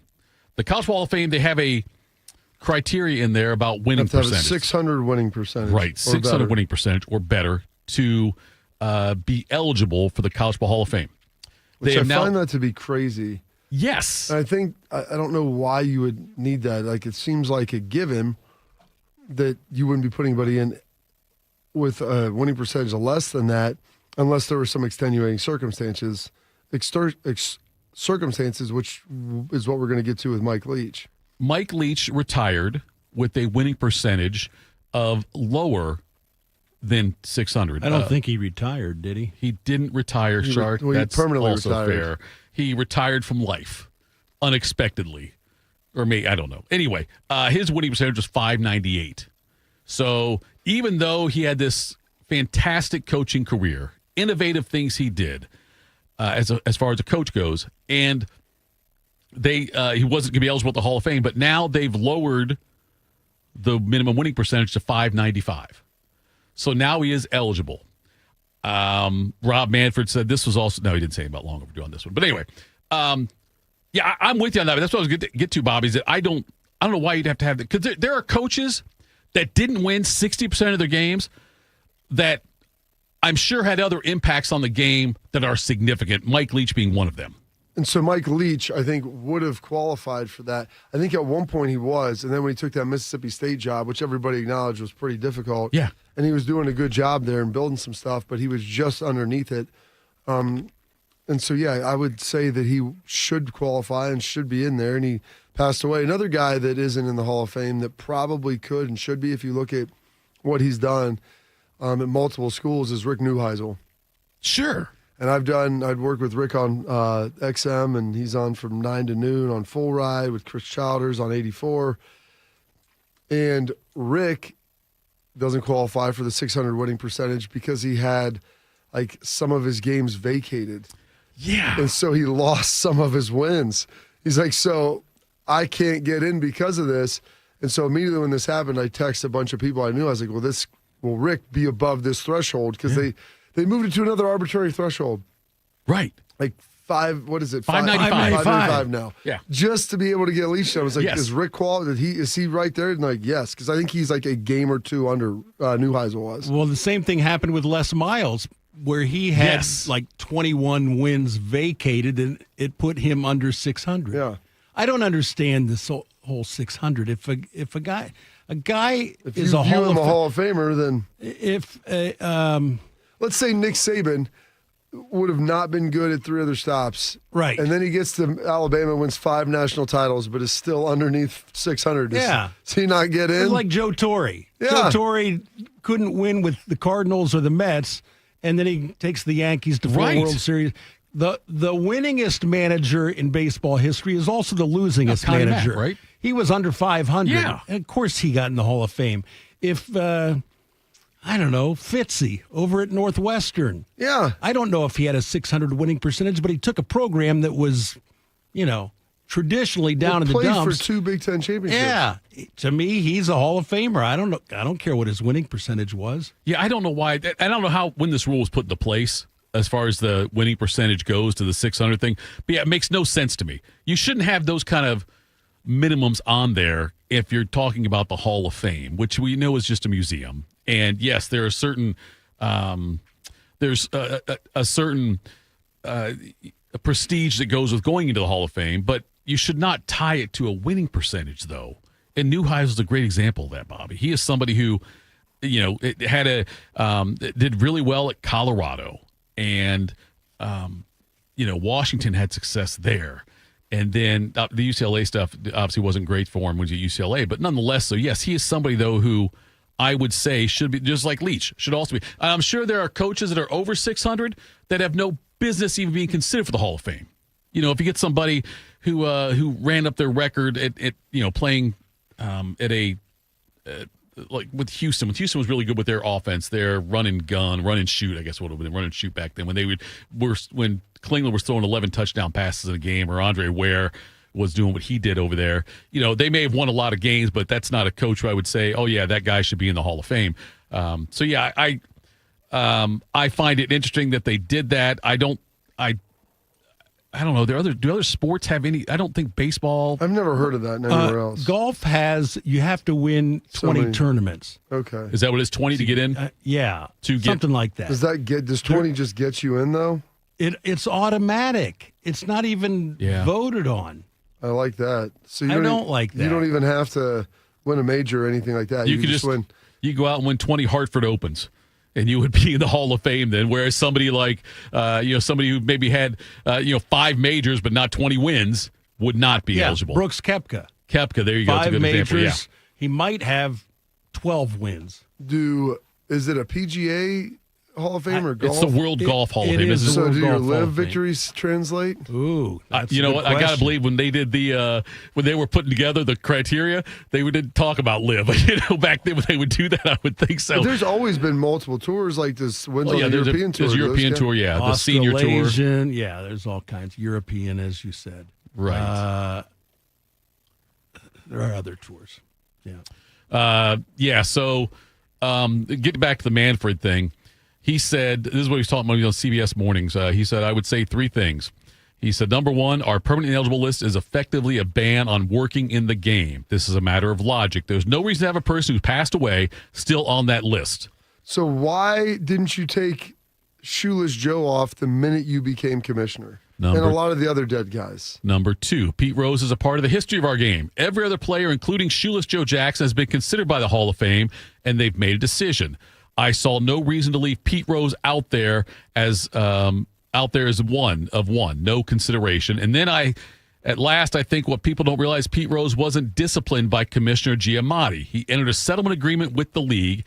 At the time they entered into that settlement, he went on the permanently ineligible list knowing that the rules allowed the Hall of Fame to consider him. Giamatti went out, had a press conference the day of the settlement, and he was asked about the Hall of Fame, and he said this settlement should have nothing to do with the Hall of Fame. The Hall of Fame should consider Pete Rose under its existing rules. So I see the decision as baseball living up to the deal that they originally made with Pete Rose. Is that true, the fact that he came out and said this should have nothing to do with the Hall of Fame? Yeah, that was in 89, and they didn't make the rule until 93 that if you are ineligible for baseball, you're ineligible for the Hall of Fame. Right. That's trash. So, yeah. And didn't Giamatti die 6 months later? That's what it was. Yeah, 6 months after he made that announcement is when he died, and then Faye Vincent took over. So, I don't remember Giamatti saying. I just remember just the press conference where he said that that this is the end of a sad chapter or something like that. The matter is closed on Pete Rose now is what he said at Sunday because Pete Rose signed the agreement saying that he was banned. You know who Bart Giamatti's son is? Yeah, isn't it Paul Giamatti, the actor? Wait, Yeah, that's his son? That's his son, yeah. I really like Paul Giamatti. Yeah. Now I don't like him as much. Because of his dad? Yeah, because his dad's, what are we doing? His dad didn't do anything wrong. His dad was a good commissioner. His dad loved baseball. That's president for Yale, right? So loving baseball is what the qualification is to being a good but commissioner? he had every reason to ban Rose. That was the rule. Yeah. You can't gamble on baseball. I don't think Bart was a bad dude. I think that I think that Giamatti did the job he was supposed to do it that way. And I think he gave Pete chances to come clean. I think Pete had opportunities to say, I really screwed this up. And well, he didn't, not Giamatti. He was dead by then. But I'm saying leading into that, when they were doing the investigation stuff, Pete could have stepped up at some point, and maybe it'd be a different outcome then. Maybe it would have been a 5-year ban or something, or just, it would 5-year show cause. It could have been that also, yes. He could have coached with Jim O'Brien, but he couldn't have done anything else. But yeah, I think that he had chances there to come clean, and he didn't. But I thought Giamatti would have been a good commissioner if he would have lived. That sounds kind of tough to say. Yeah, I found that How out. long was he the commissioner for? Not that long. A couple years. I don't even know if it was a couple years. Yeah. Oh, he died that quickly. Yeah. Ooh. He died less than a month. I think it was a week after the Rose decision. No, was it really? I thought it was 6 months after that. I don't think so, Tito. I Really? think It was that quickly? Right Paul Giamatti. Do you have a favorite Giamatti movie, Bobby? Wow, he's really good in Billions. He's really good in Cinderella Man. Is that a box? That's Sideways. a boxing movie? Sideways. He's good. Is Sideways the wine movie? Is he in The Prestige or The Illusionist? I can't remember which, but he's good in one of those. Whichever one he's in that. I haven't seen any of those. I saw him in the because you watch you watch old football games on YouTube. Man on the Moon, the Jim Carrey movie about Andy Kaufman. He was in that. He did well in that one, wasn't he? He's a very versatile actor. He was in the Howard Stern movie too, wasn't he? Private Parts. Yes. He was a program director. He was a pig. General manager. That is right. I mean, that came out. Gosh, Private Parts came out in the 97, mid '90s. Yeah, I wasn't even in high school yet, or just getting there. Bart Giamatti, a heavy smoker for many years, died suddenly of a heart attack at the age of 51. Oh, God. He was only 51? 51, 8 days after banishing Pete Rose. And 154 days into his tenure as commissioner. Oh, so half a year. 6 months, yeah. What even 6? Yeah, not wow, even not even 6 months. To put that in perspective, it is the what was today? Today was the 150th day of the year. Yeah. So he wasn't, like you said, not even a full 6 months. I had no idea he was only 51 years old. He looked 71. He looked a lot older than that. You know what? Hopefully he crams 70 years of living in that 50 years of life. That's the goal. President of Yale, Bobby, before becoming commissioner. I don't know why you'd leave that job to be commissioner of baseball. Because he had it in for Pete Rose. No, I'm just kidding. Yeah, it's that's quite the resume, though. Like that LinkedIn right there, that looked pretty good on there. President of Yale, commissioner. Well, the dead part. It's very. Is that the part that you love? The dead part is you the love one to have something after the dash, right? Yeah, that's. But again, Bobby, you know what? That's me. When I look at it too, when I see that Bart Giamatti's 51, I think, you know what? I won. I outlived that guy. Oh, there you go. You checking off. That's what I do. That's good. That's why. That's a good way to look at it. I think it is. It's like, you know what? Me. Got the arrow going to the right, like in the greater than, less than. Even though Giamatti was president of a Ivy League school and commissioner of baseball, I still think Tito wins. Bob, I'm sorry, Tito. I'm not ignoring you. No, you're fine. You checked out. I did check out. Yep. I was checking into Paul Giamatti. He was on the Truman Show. I don't remember him. He was in Saving Private Ryan. Oh yeah. What was he there? Soldier. He was. Thank you, Bobby. I appreciate that. He was Sergeant William Hill. Yeah. I don't remember. There's a him. lot of famous people, like Vin Diesel's in Saving Private Ryan. Is he really? Yeah. Oh yeah. Oh, there's a ton of very famous actors. Paul in Giamatti was in Big Mama's House. Oh, that's the one. I've never saw that one though either. You haven't seen a lot of good movies, though. Planet First of of all, the did you Apes. tell me Big Mama's House is a good movie? Big Fat Liar. Who's Big Fat Liar? Is that? That's Sandler, isn't it? Maybe. I haven't seen Or no, that. is that Liar maybe that's Liar's Jim Carrey. Yeah, not Sandler, Carrey. Carrey's in Liar Liar. Okay, Big Fat Liar. I never saw Big Fat. I'm not familiar with that one. There's a lot of things you haven't seen. That's fine. Sideways, Robots, Cinderella Man. He's really good in Cinderella Man. Lady in the Water. Is Cinderella Man the Eastwood thing too? No. Ron Howard. Ron Howard did it. directed Cinderella Man's a true story. Yep. It's about James J. Braddock, the Bulldog of Bergen County. Okay. He is a boxer during the Great Depression. Paul Giamatti is his manager. He's working on the docks. What's her name's in it from Jerry Maguire? Renee Zellweger? Renee Zellweger is his wife. is Russell Crowe's wife, who is Braddock, and it's amazing because Giamatti comes off as kind of an unlikable character at the beginning, but then they do a good job of humanizing him, and you really like him by the end. Straight Outta Compton. He was in that as well. He was in the Ides of March. Yeah, he's been in a lot, man. He's very versatile. There's a lot that he can do. 12 Years a Slave. His catalog is amazing, and he can play a lot of different roles. Patrick says he's in the HBO show about Ben Franklin. He was Ben Franklin, I think. He did the voice of Ben Franklin.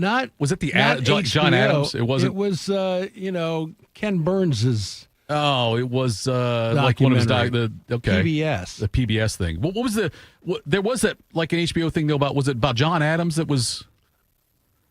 I thought it was about Grizzly Adams. Could have been Grizzly Adams playing John Adams. Drew Gooden, Drew Gordon. Yeah, one of those guys. Jane Seymour was in, I think she was in Wedding Crashers too. No, that was Henry VIII's third wife, Jane Seymour. What's the name of the actress in Wedding Crashers that Jane played them? Seymour. That's what I just said. Exactly. See, I was just no. He said the Jane state Seymour. and And that history. I saved that joke. I was going to say it, but we were running late on time for that segment. We were going very long on it, and so I didn't make the joke. I waited till now when I could make the joke. I thought it was also Jane in Seymour. Wedding Crashers. Not Paul Giamatti. No, Jane Seymour. Yes. Great bedroom scene with. I think Henry VIII had some great bedroom scenes with his Jane Seymour. I don't know. He was a large man. He was? Yeah, Henry VIII. You ever see a picture of him? How would you know? They drew pictures of stuff like They that? did. There's a picture of Henry VIII out there.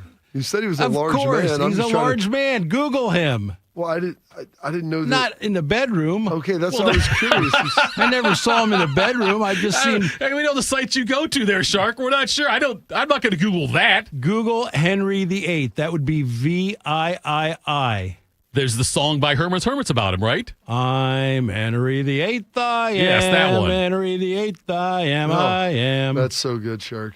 Yeah, that's good. the one. Peter Noon. He's in the. By the way, he's in The Illusionist, which is really Yes, good. that too. Not Henry VIII, but Paul Giamatti. Not Grizzly Adams either. Dead?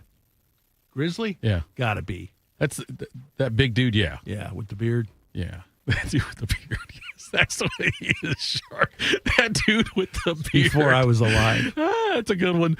All right, coming up next, we will tell you what's got us juiced. Morning Juice. I'm Shanola Hampton. Every day, millions of people face hunger. Today, I will share with you some of their experiences. I'm stuck between paying for medications or paying for food. John from Maine. After paying my bills, I can buy groceries. It's sad to say, food comes last. Alice from Oregon. I thought pantries were for less fortunate people, but anybody could be less fortunate in a day or even a second. Claire from Virginia. The Feeding America network of food banks helps provide over 6 billion meals to people in need each year. No one should have to worry where their next meal will come from. Together, we can end hunger. Learn more at feedingamerica.org.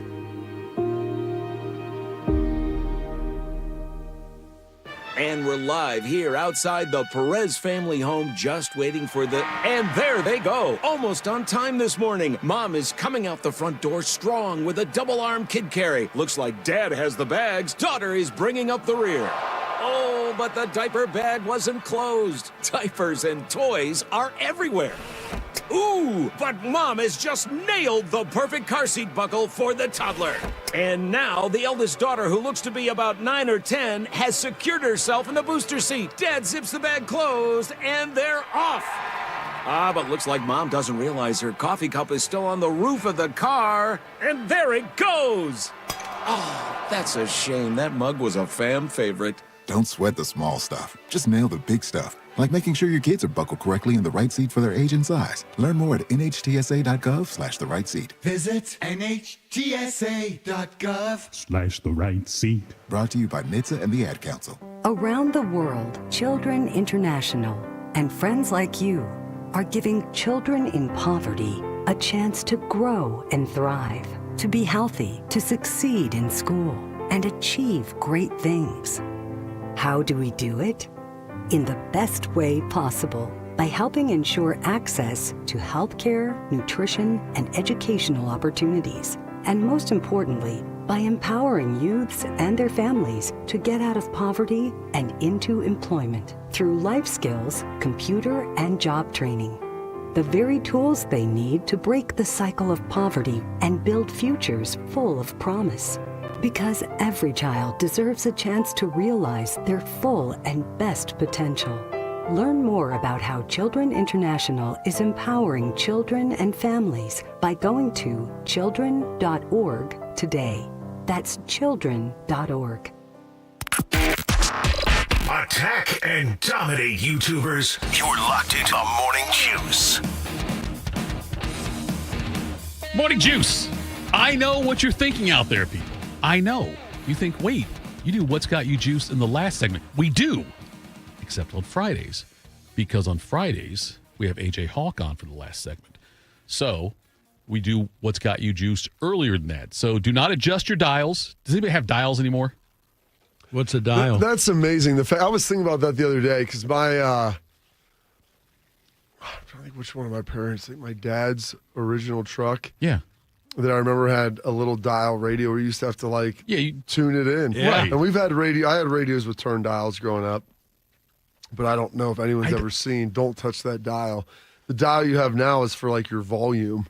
Right. That's the only volume dial that you would have. Everything else is push button, and everything else in my Tundra. You can, you're in another place. It can pop up another place, meaning outside of Central Ohio, and it's hey, what are the genres of music, or what would you like to listen to? And you can just click on it, talk radio, give you 5 talk radio stations that are in that area, or country, or pop, or whatever it is. I'm I don't even know how that works. Do you still say roll up your window? Yes. Yeah. When was the last time you actually rolled up a window? Right. Yesterday. My original truck had roll windows. Sure. How about hang up the phone? Hang up the phone's another one. What's it hanging on? Look, I told Charlotte yesterday, hey, roll up your window. And she looks at me. What do you say, push a button up your window? Put your window up is maybe the way you say it, or make sure your window's up. But I still say roll up your window. I say roll up your window still, yeah. And I just said don't touch that dial. Don't adjust your dial. Bob, do you remember having a long cord on your telephone? What do you mean do I remember having a long cord? Well, because we went to the handheld with the antenna 30 years ago. With my parents' house, my parents' house is, there were 6-7 people living in it. And so we had 2 cordless phones, but we had phones in every bathroom. They still have cord phones in every bathroom. Cord phones? Yeah, they still have some cord phones. I told my dad, well, why in the hell? But you know my dad likes it? Because he'd take it off the hook and put it in the drawer. I'm like, why do you have your phone if it's always off the hook? All it is telemarketers and political stuff. My parents' game, if I can't answer them on either of their phones, I'd call the house. And because occasionally it wasn't off the hook. And they had the thing, I don't think they have it anymore, where it flash on the TV who it is. Oh, yeah, and then the caller ID thing on the screen, they switched their stuff or whatever happened, and they got rid of that. But I would call, and they would pick the phone up and then not talk.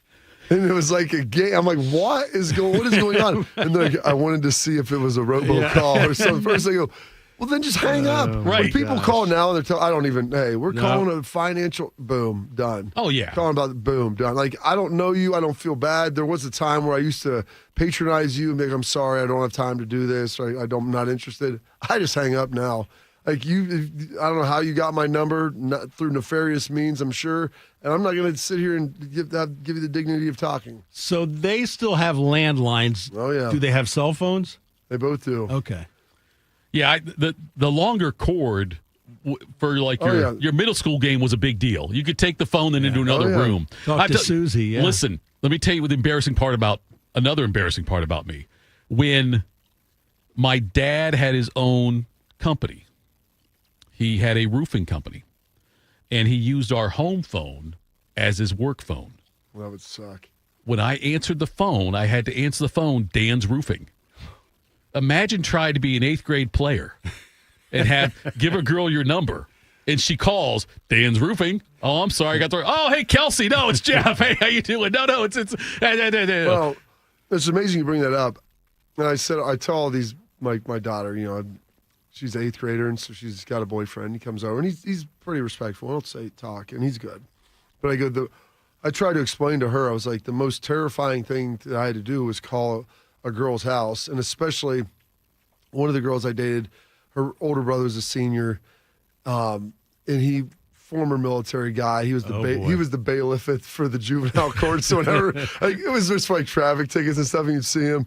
But I mean, I would call and he'd be like, he knew, and I guarantee you, he's since passed away, but he would know who it is. Who is this? And I'm like, dude, come on. I mean, I call all the time. I'm thinking in my head, and I'm like, hey, is April there? I'm just like so timid. And, hold on, let me see. It's now they don't have to call, Bob. They just text. I know, and that's the point. I go, there was a hurdle that you had to oh yeah, psych myself up, or like if your girl had an older brother or whatever it may have been. Yeah. And I'm like, then when you go to their house, like they'd see you, like, hey, my dad was like, look them in the eye, shake their hand, all the important things. But the first hurdle was that phone call, and especially like, ooh, it's like getting close to 9 o'clock. Yeah. Am I gonna call after 9?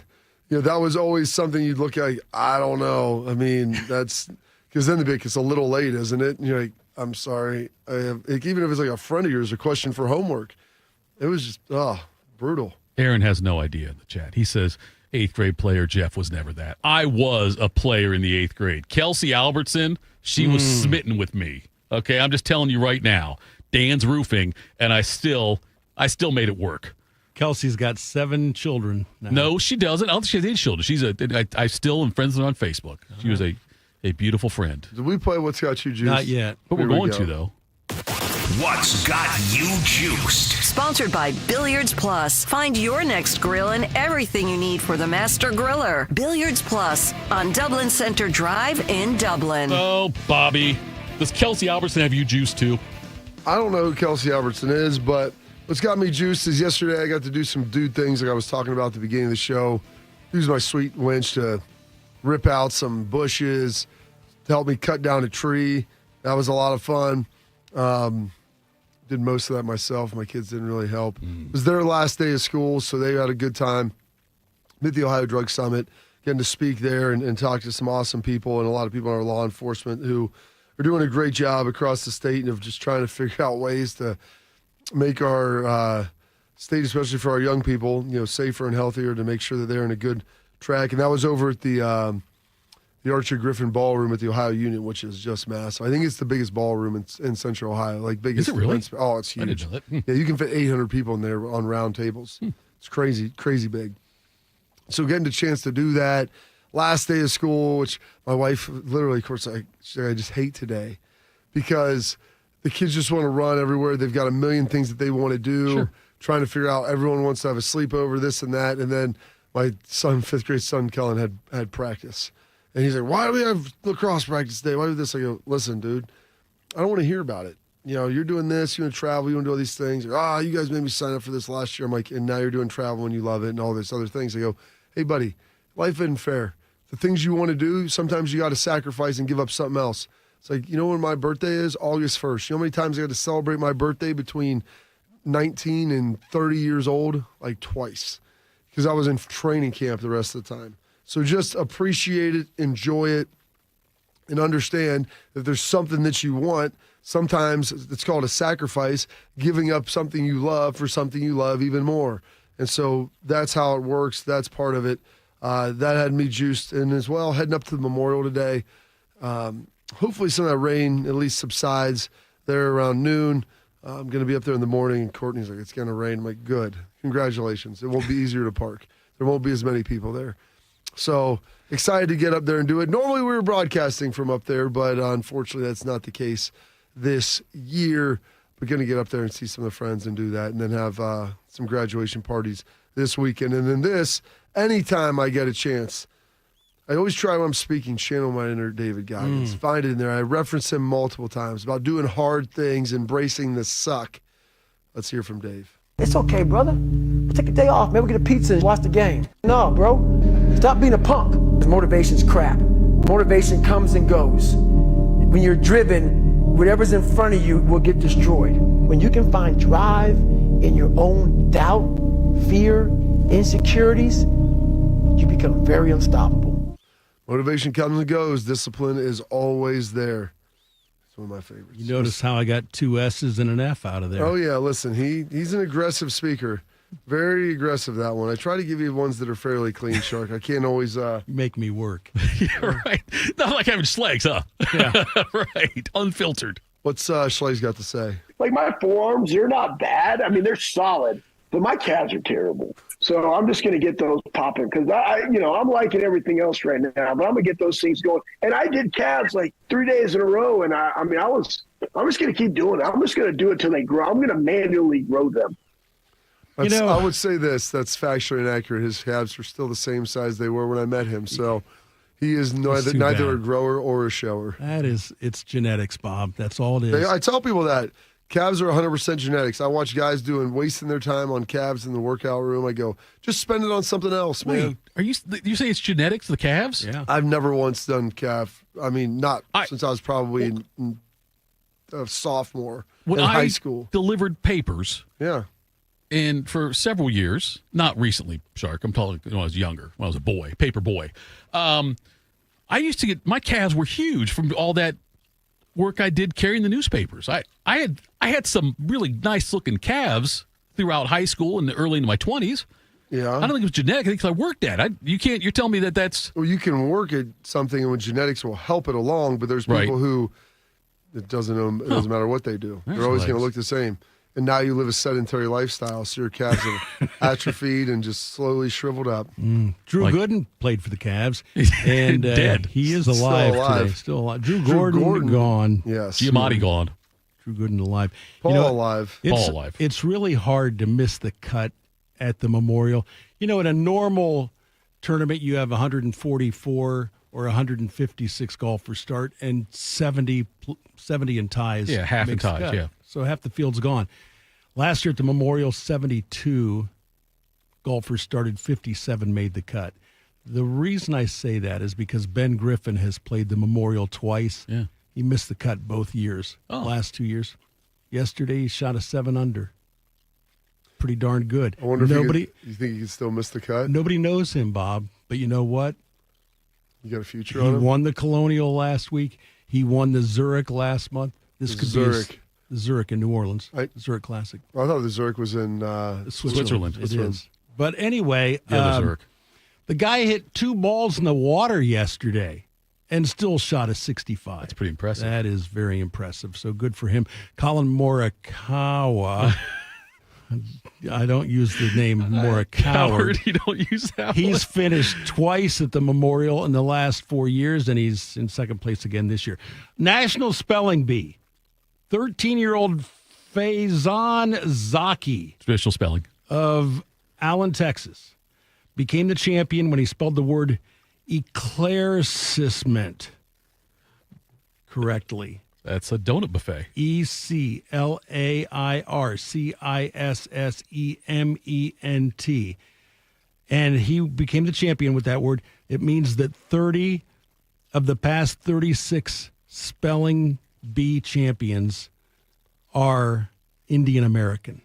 Good for them. How did the Indians? Because they I'm work. not talking about The Native Guardians, Americans. the Guardians. How did the Indians learn how to spell so well? Well, because they work at things, Shark. I guess. A lot of immigrants actually come here and then really work at things, and most Americans, not all. It's work ethic. It is. The Asians have an incredible work I ethic sit there when and it comes to math. I watched my daughter at her she would go to practice tennis, and overwhelmingly her tennis class was Chinese Americans and Indian Americans, and I'd watch the moms up there just smacking the kids, making them do math and all this stuff. So like the younger kids are working, the older kids are playing tennis. I mean, they got that thing running like a Swiss watch. It was amazing. And It kind of reminded me of my mom, but I'm like, now, hey, do what feels good, Shark. That's the moral of America. You know, Megan, my daughter Megan, one of her best friends in high school was, I think she was Chinese American, and she went to school every Saturday, year round. That's awesome. To be tutored, she had a 4.0. She ended up at Northwestern. She probably had a 5.0, but man, it's. I think my freshman part of the culture. Yeah. Freshman and sophomore year, I went to school on Saturdays quite a bit.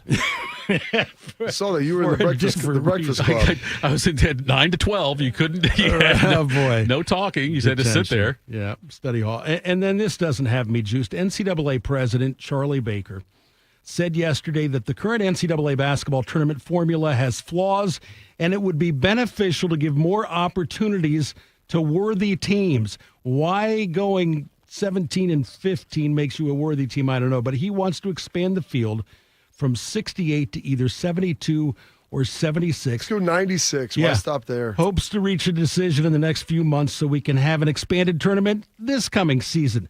Greg Sankey said he would agree only if they guarantee that every SEC school gets picked. I don't even know why they stick with an even number. Why not just pick a random number like 81? Let's just let all 340 in, or however many Division I schools there are. Tito, what has you juiced? You know what? You brought that up about the tournament, Shark, and yeah, I don't know why they want to expand it even more. It'll save some coaches' jobs, I'm sure. You know, if all of a sudden they say, I was in the NCAA tournament 4 years in a row. Yeah, but you went, whatever your record was than that. I don't understand that. I don't. But yeah, it's going to keep getting bigger because it's just money. It's just money. That's all it is. It's money. And yeah, eventually, Bob, you made the joke, but it might be everybody getting in at some point. It might be like the high school basketball tournament here in Ohio, where everybody gets in. Listen, and you know what they should do? Everybody that gets in should get a trophy. Yes, give them a trophy for making the NCAA tournament. That's probably the way. After the game, I'm stand out there, shake their hand, give them a plaque. The thing is about college basketball, it's on the back burner now. The regular season means nothing. Sure. They have one event, the NCAA tournament. Yeah. And everybody's engaged. Everybody's picking a bracket, all that stuff. And that's why we'll do it. That's the reason, yes. Yeah. That's it. You're right. It's the only time everybody's engaged. That's the problem. At what point did college basketball stop, the regular season stop mattering? When I stopped watching, probably I think one and dones had something to do with it. Because you quit knowing, the one and dones, when you quit knowing the players. You got a kid as a freshman, and by the time he was a senior, he blossomed. You knew those players. Ohio State this year, without a roster, without a scorecard, you didn't know who was playing on the team. Everybody was new. So, like, the time I remember it being that interesting, the regular season to me, was the Jim Jackson era. Indiana had Chaney, Michigan had the Fab Five. Like, you had those guys. Weber stayed 2 years, Rose and Howard stayed 3 for the Fab Five, and then King and Jimmy King and Ray Jackson stayed for all 4. But when you had those teams playing against each other with like the same personnel, it seemed like, and you could build up the rivalries. That in the Big East before that, when you had Syracuse and Georgetown and St. John's and Villanova and those kinds of things. During that era is the last time, and even though the term was still big, it was still 60, it might have been 64 then, right? When Jackson was there? Back. Maybe when Jackson was there, yes. I think. But so I don't know if the tournament expanding isn't what changed it for me. Yeah, you're right. So one and done. There's no familiarity anymore with the players. They're gone after 1 year usually, unless you're Jess Settles, who played at Iowa for 8 years, whatever it was. He was how long he was there. All right, make sure you stick around. Best part of the week coming up next. AJ Hawk joins us. Morning Juice. While serving in Vietnam, a grenade took my ability to see. Today I'm a sculptor. Now my fingers are my eyes. I'm Michael Naranjo. As a veteran, I know the challenges of life can be great. And my art creates something with their own hands. I know it can do a lot of good. With support from DAV, more veterans can shape their lives into a thing of beauty. My victory is bringing beauty into the world. Michael Naranjo, may your victories inspire many more. Support more victories for veterans. Go to DAV.org. Hey, so what's a great way to spread awareness that driving high is illegal everywhere? A catchy song, of course. You can run, but you can't drive high. You can run, but you can't drive high. Friendly reminder, don't drive high. If you feel different, you drive different. Brought to you by NHTSA and the Ad Council. Yo, I'm your old basketball. Haven't seen you out on the courts in a while. Why not pass me over to Goodwill? Donating me helps Goodwill's mission to provide career training and support services right here in the community. And that's a slam dunk. Donate today. Hey, I got next. To find your nearest Goodwill locations and to learn more about our mission, please visit Goodwill.org. Goodwill, where your things start new lives. I thought mixing bleach with my floor cleaner would take the stain out. When my youngest ate the dog's medicine, that was a new one. I was trying to protect my garden, but I accidentally sprayed myself with pesticide. So I called 1-800-222-1222, the poison helpline. A poison expert helped me figure out what to do next. I was connected to someone who spoke Spanish. They answered my questions. It was free. It was confidential. It was real help in real time. Keep the poison experts in your pocket. 1-800-222-1222. If only life had a remote control, you could pause or rewind. Well, life doesn't always give you time to change the outcome, but prediabetes does. Take the 1-minute risk test today at doihaveprediabetes.org. Brought to you by the Ad Council and its prediabetes awareness partners. We got a higher home appraisal after we put away our African art and family photos. Has this happened to you because of race or national origin? Contact HUD at hud.gov/fair housing. A message from HUD and the National Fair Housing Alliance. Bobby played for the Dallas Cowboys. Tito wears assless chaps. I'm dead sexy. You're locked into Morning Juice. Morning Juice. You know what we do today on Friday. Every Friday at this time, this guy. A man with many career achievements. Leading tackler in Centerville football history. Leading tackler in Green Bay Packers history. Still afraid of Larry Knopfsinger. And the crowning achievement, the third member of the Island Boys, A.J. Hawk. AJ, love having you on. Every week we always get these compelling questions for you that only a man like you could possibly answer. Do you still say roll up the window? Yeah, I absolutely still say roll up the window. Do you have a radio dial? Do you ever say don't touch that dial? Have you ever said that? I think that's before my time. I have not said don't touch that dial. A corded phone. When was the last time you used a corded phone? Corded phone, my grandparents, Dean and Mary Hawk, had like a 200-foot cord on their wall phone in their kitchen, and I think they might still have it. Actually, it's been a few years. This is name dropping with AJ Hawk. Now he's dropping grandparents' names. Bobby, what do you got for AJ? Well, I mean, do you ever say hang up the phone, AJ? Ooh, that's a good one there too. Yeah, I absolutely say hang up the phone. Yeah. What are you hanging your cell phone on? Oh, I'm not hanging anything. It's a figure of speech dating back to the time when you did hang up the phone. Look at you. At your grandparents' house, yes. Would you use that little long kitchen cord as like part of your training? You know, use it as a bungee to help you work on your acceleration back in the day?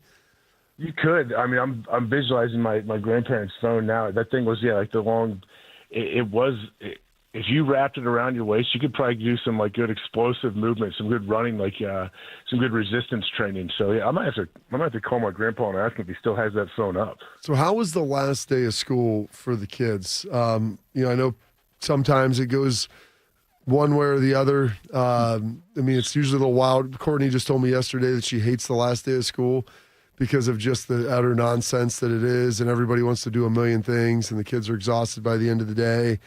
How was your last day of school with the little quartet of children?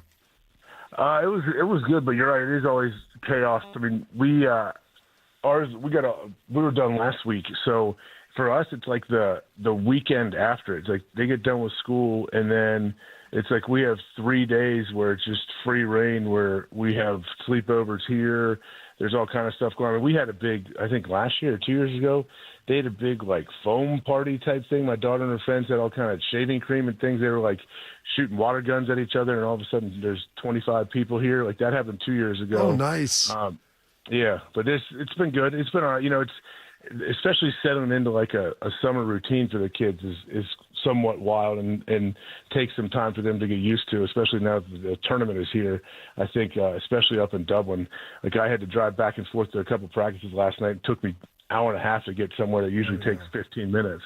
That's good. You love that traffic, the tournament traffic. Are you heading over to the tournament at all? I mean, what are the plans? I might head out. I might go out like later this afternoon. I'm thinking. I don't know what this weather's going to be early on, which I'm not worried about the weather. I'm not scared of it. But maybe this afternoon. I usually go Friday afternoon, Friday night, and then I might head out there Sunday and take one or two of my kids to watch when the leaders are coming down the back nine. How sad are you? I drove by yesterday through Shawnee Hills and saw that just the open field that once was the bogey. How sad are you about that? And do you feel like all of your sins are covered now and smothered since that's gone? Yeah, like they did never happen. Burial ground, yeah. Well, it was knocked down, but I don't know if you've been there in the last week or so, Bob. They had a concert there last night. Nice. They set up there's a tent. There's everything's going on. They're still having stuff and activities this weekend, and then it's going to be rebuilt into an awesome like putt entertainment extraordinary situation, I guess, that'll be done like in a year or so. So it's going to be sweet, but nothing will ever top the old bogey and what it was, how many years that the great run that the bogey had. I think, it was such a mysterious place for me. All of a sudden when I went in college, I would just kind of show up, get a ride there somehow after the tournament. And then when it was daylight, I had no clue. I couldn't tell you, I didn't know where the bogey was till I was 24 years old, really, and I came back and was like, oh, this is the place that I had been at. I went when I was 19, 20, 21 years old in college, and I just didn't really understand the whole situation and how it was. I would just I would somehow pop up there and I would be inside the bogey. And then seeing it in the daylight and what it looks like and everything, like the bogey's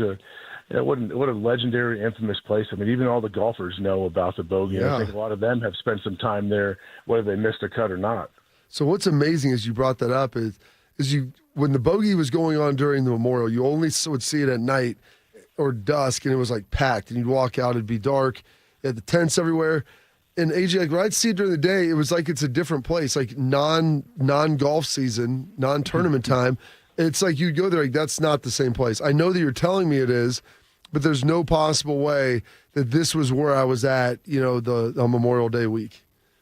Yeah, you're exactly right. It's like two completely different things. And I mean, I went there, I took my kids to eat. We'd get to brunch there when it was still open and serving some food. It definitely felt a little bit different, but yeah, most of my recollections of the bogey are outside with the music going and the ground. It's always like rain has been in the area, so you're slopping around in the mud a little bit. And just live music everywhere and running into people that you haven't seen in 10, 15 years. But I don't know. I hadn't been to the bogey as it was like the bogey in a few years. I don't know how long it's been kind of shut down. They always open it up for the tournament. But I wonder what it was like last night because I see everything going on. Like they have a tent set up. They're trying to make it like the old bogey. I would assume it was a good concert last night, and there will be more this weekend. Do you think they still let people pee in beer bottles to help keep the bathroom line down? I don't know about that. I mean, it's better, I guess, than going on a wall, isn't it? I mean, if you can find those wide-mouth bottles. Not wide-mouth players, wide-mouth bottles, yes. Yes.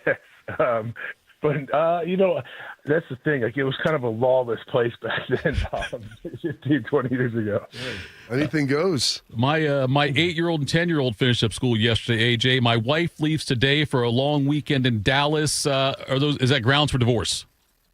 Oh, man. No, this is a great opportunity for you. Don't call her. Don't complain. Don't ask anything. Just let her, whatever she's doing in Dallas, let her do her thing, let her worry about like, oh, I wonder what's going on back there, if everyone's okay.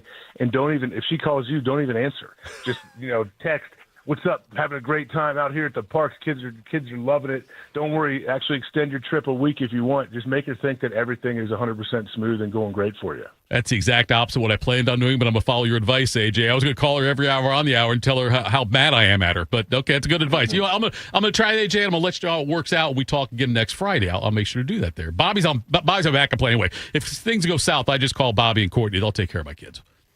Yeah, I mean, that's all of us, really. But, yeah, you're right. I think about it. Really flip the script. She's expecting you to call her all the time.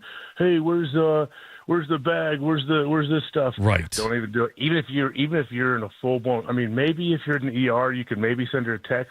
But don't even – I mean, I would say don't worry her at all. Just let her think, like, what are you talking about? This is cakewalk. I could do this all day, every day.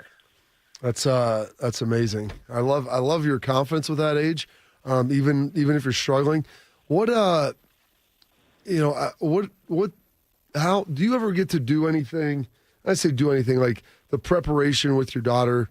For those that don't know, like AJ's daughter is Lennon. She's the same age as my daughter McLean. They're both 8th graders. And I always but hearing the stories from Courtney about how they always get in fights and the hair being done and everything else. I feel like the last day of school is kind of a big deal. How was Beebs and Lennon as they were trying to figure that thing out and navigate that path?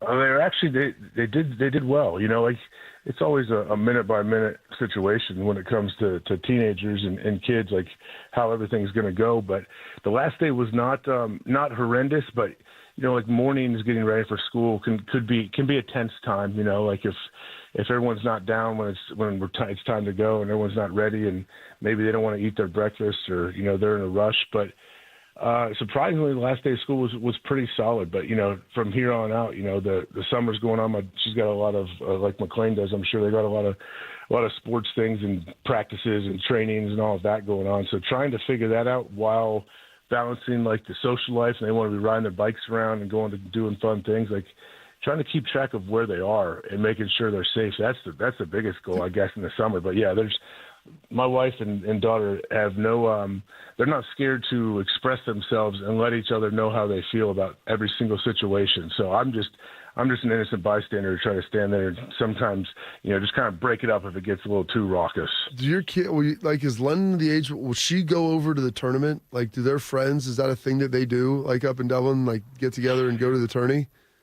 Some kids do. She has no desire, which I'm kind of respect because I think she's been there with me and she realized like, okay, hey, I'm going to walk. Let's go to this hole. Let's walk to we're on the 13th hole. Let's walk to 14. And she realizes it's a 10-mile walk there and back pretty much to her. But my son, you can go out there actually today. If you see him, my son was out there yesterday. He'll be out there today with some of his buddies. Oh, well, we're trying to, but the cops give him a hard time. We're selling waters, Gatorade, lemonade. They stand outside one of the entrances and sell all this kind of stuff. And then Laura ordered last night. He said, "Hey, Mom got me Mom got me drunk pills that I could sell to the people, 2 for $10 or something." And I don't even know.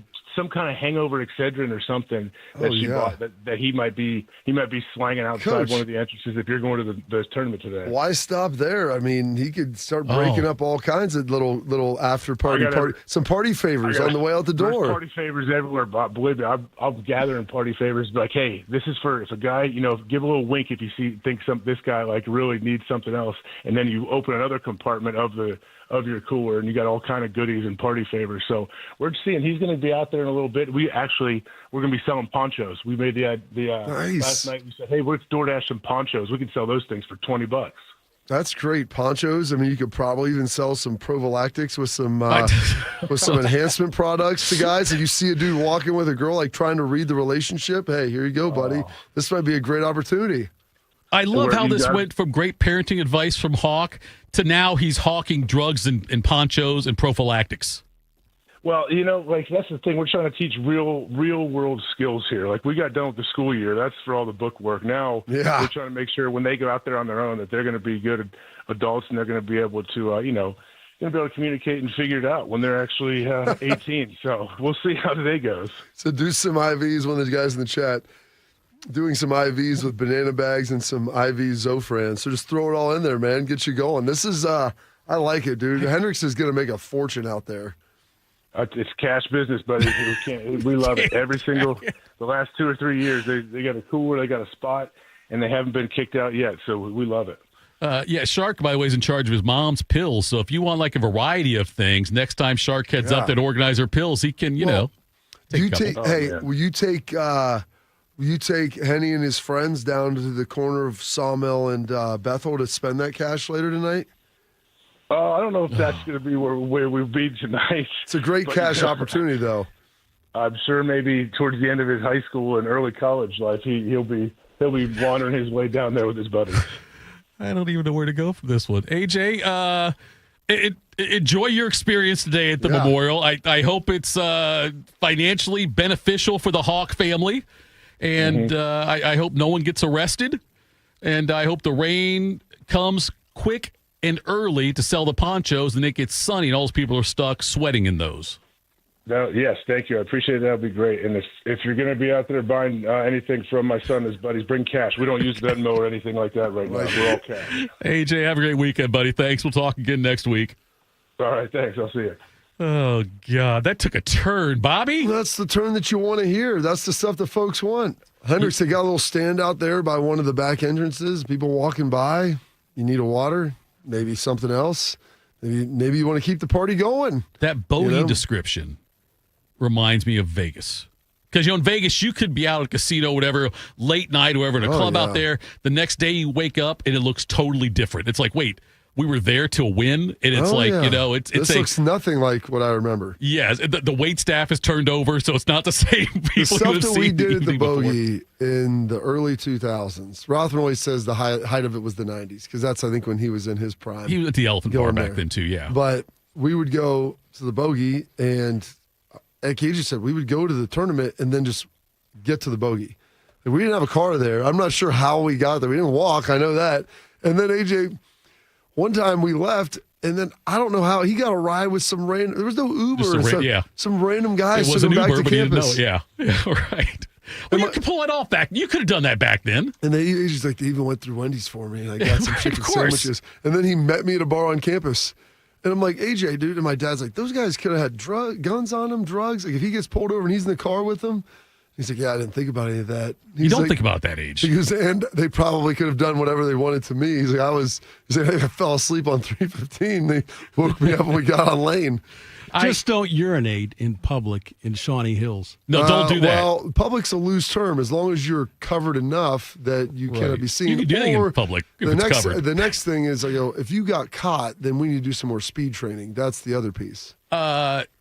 If you got in a car like AJ would have, say, with somebody that night to get a ride home, do you think AJ was gangster enough to sit in the back and just said, you know what, thanks for the ride, I'm going to sit back here? There were two dudes, and he did sit in the back. He did sit in the back. Okay, it was just one driver, though, just a guy. Do you think that AJ was still climbing the back at that age?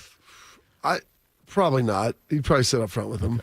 All right. Bobby, it's been a lot of fun this week. Thank you. Thank you, Shark. Thank you to all the chatters. Thank you, AJ Hawk. We love all you guys participating in the YouTube chat. We'll be back again next week on Monday. Morning Juice. We are the keepers of the wild, America's original and most invested conservationists. For more than 80 years, we've been committed to conserving wildlife and the natural landscapes that define our nation.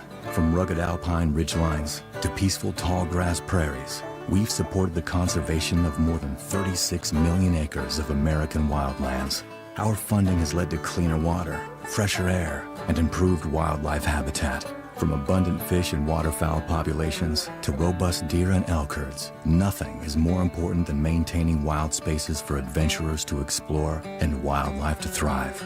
We are America's hunters and target shooters, stewards of the American outdoors.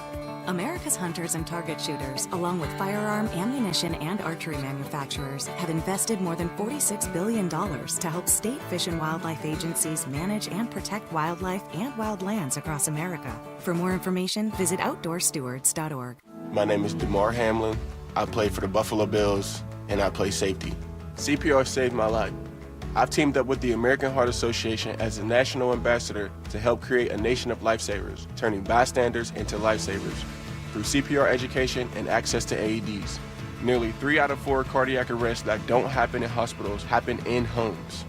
Join me to ensure everyone has the chance to live longer, healthier lives. Visit heart.org/nation. You know a thing or two about the moments in life that matter.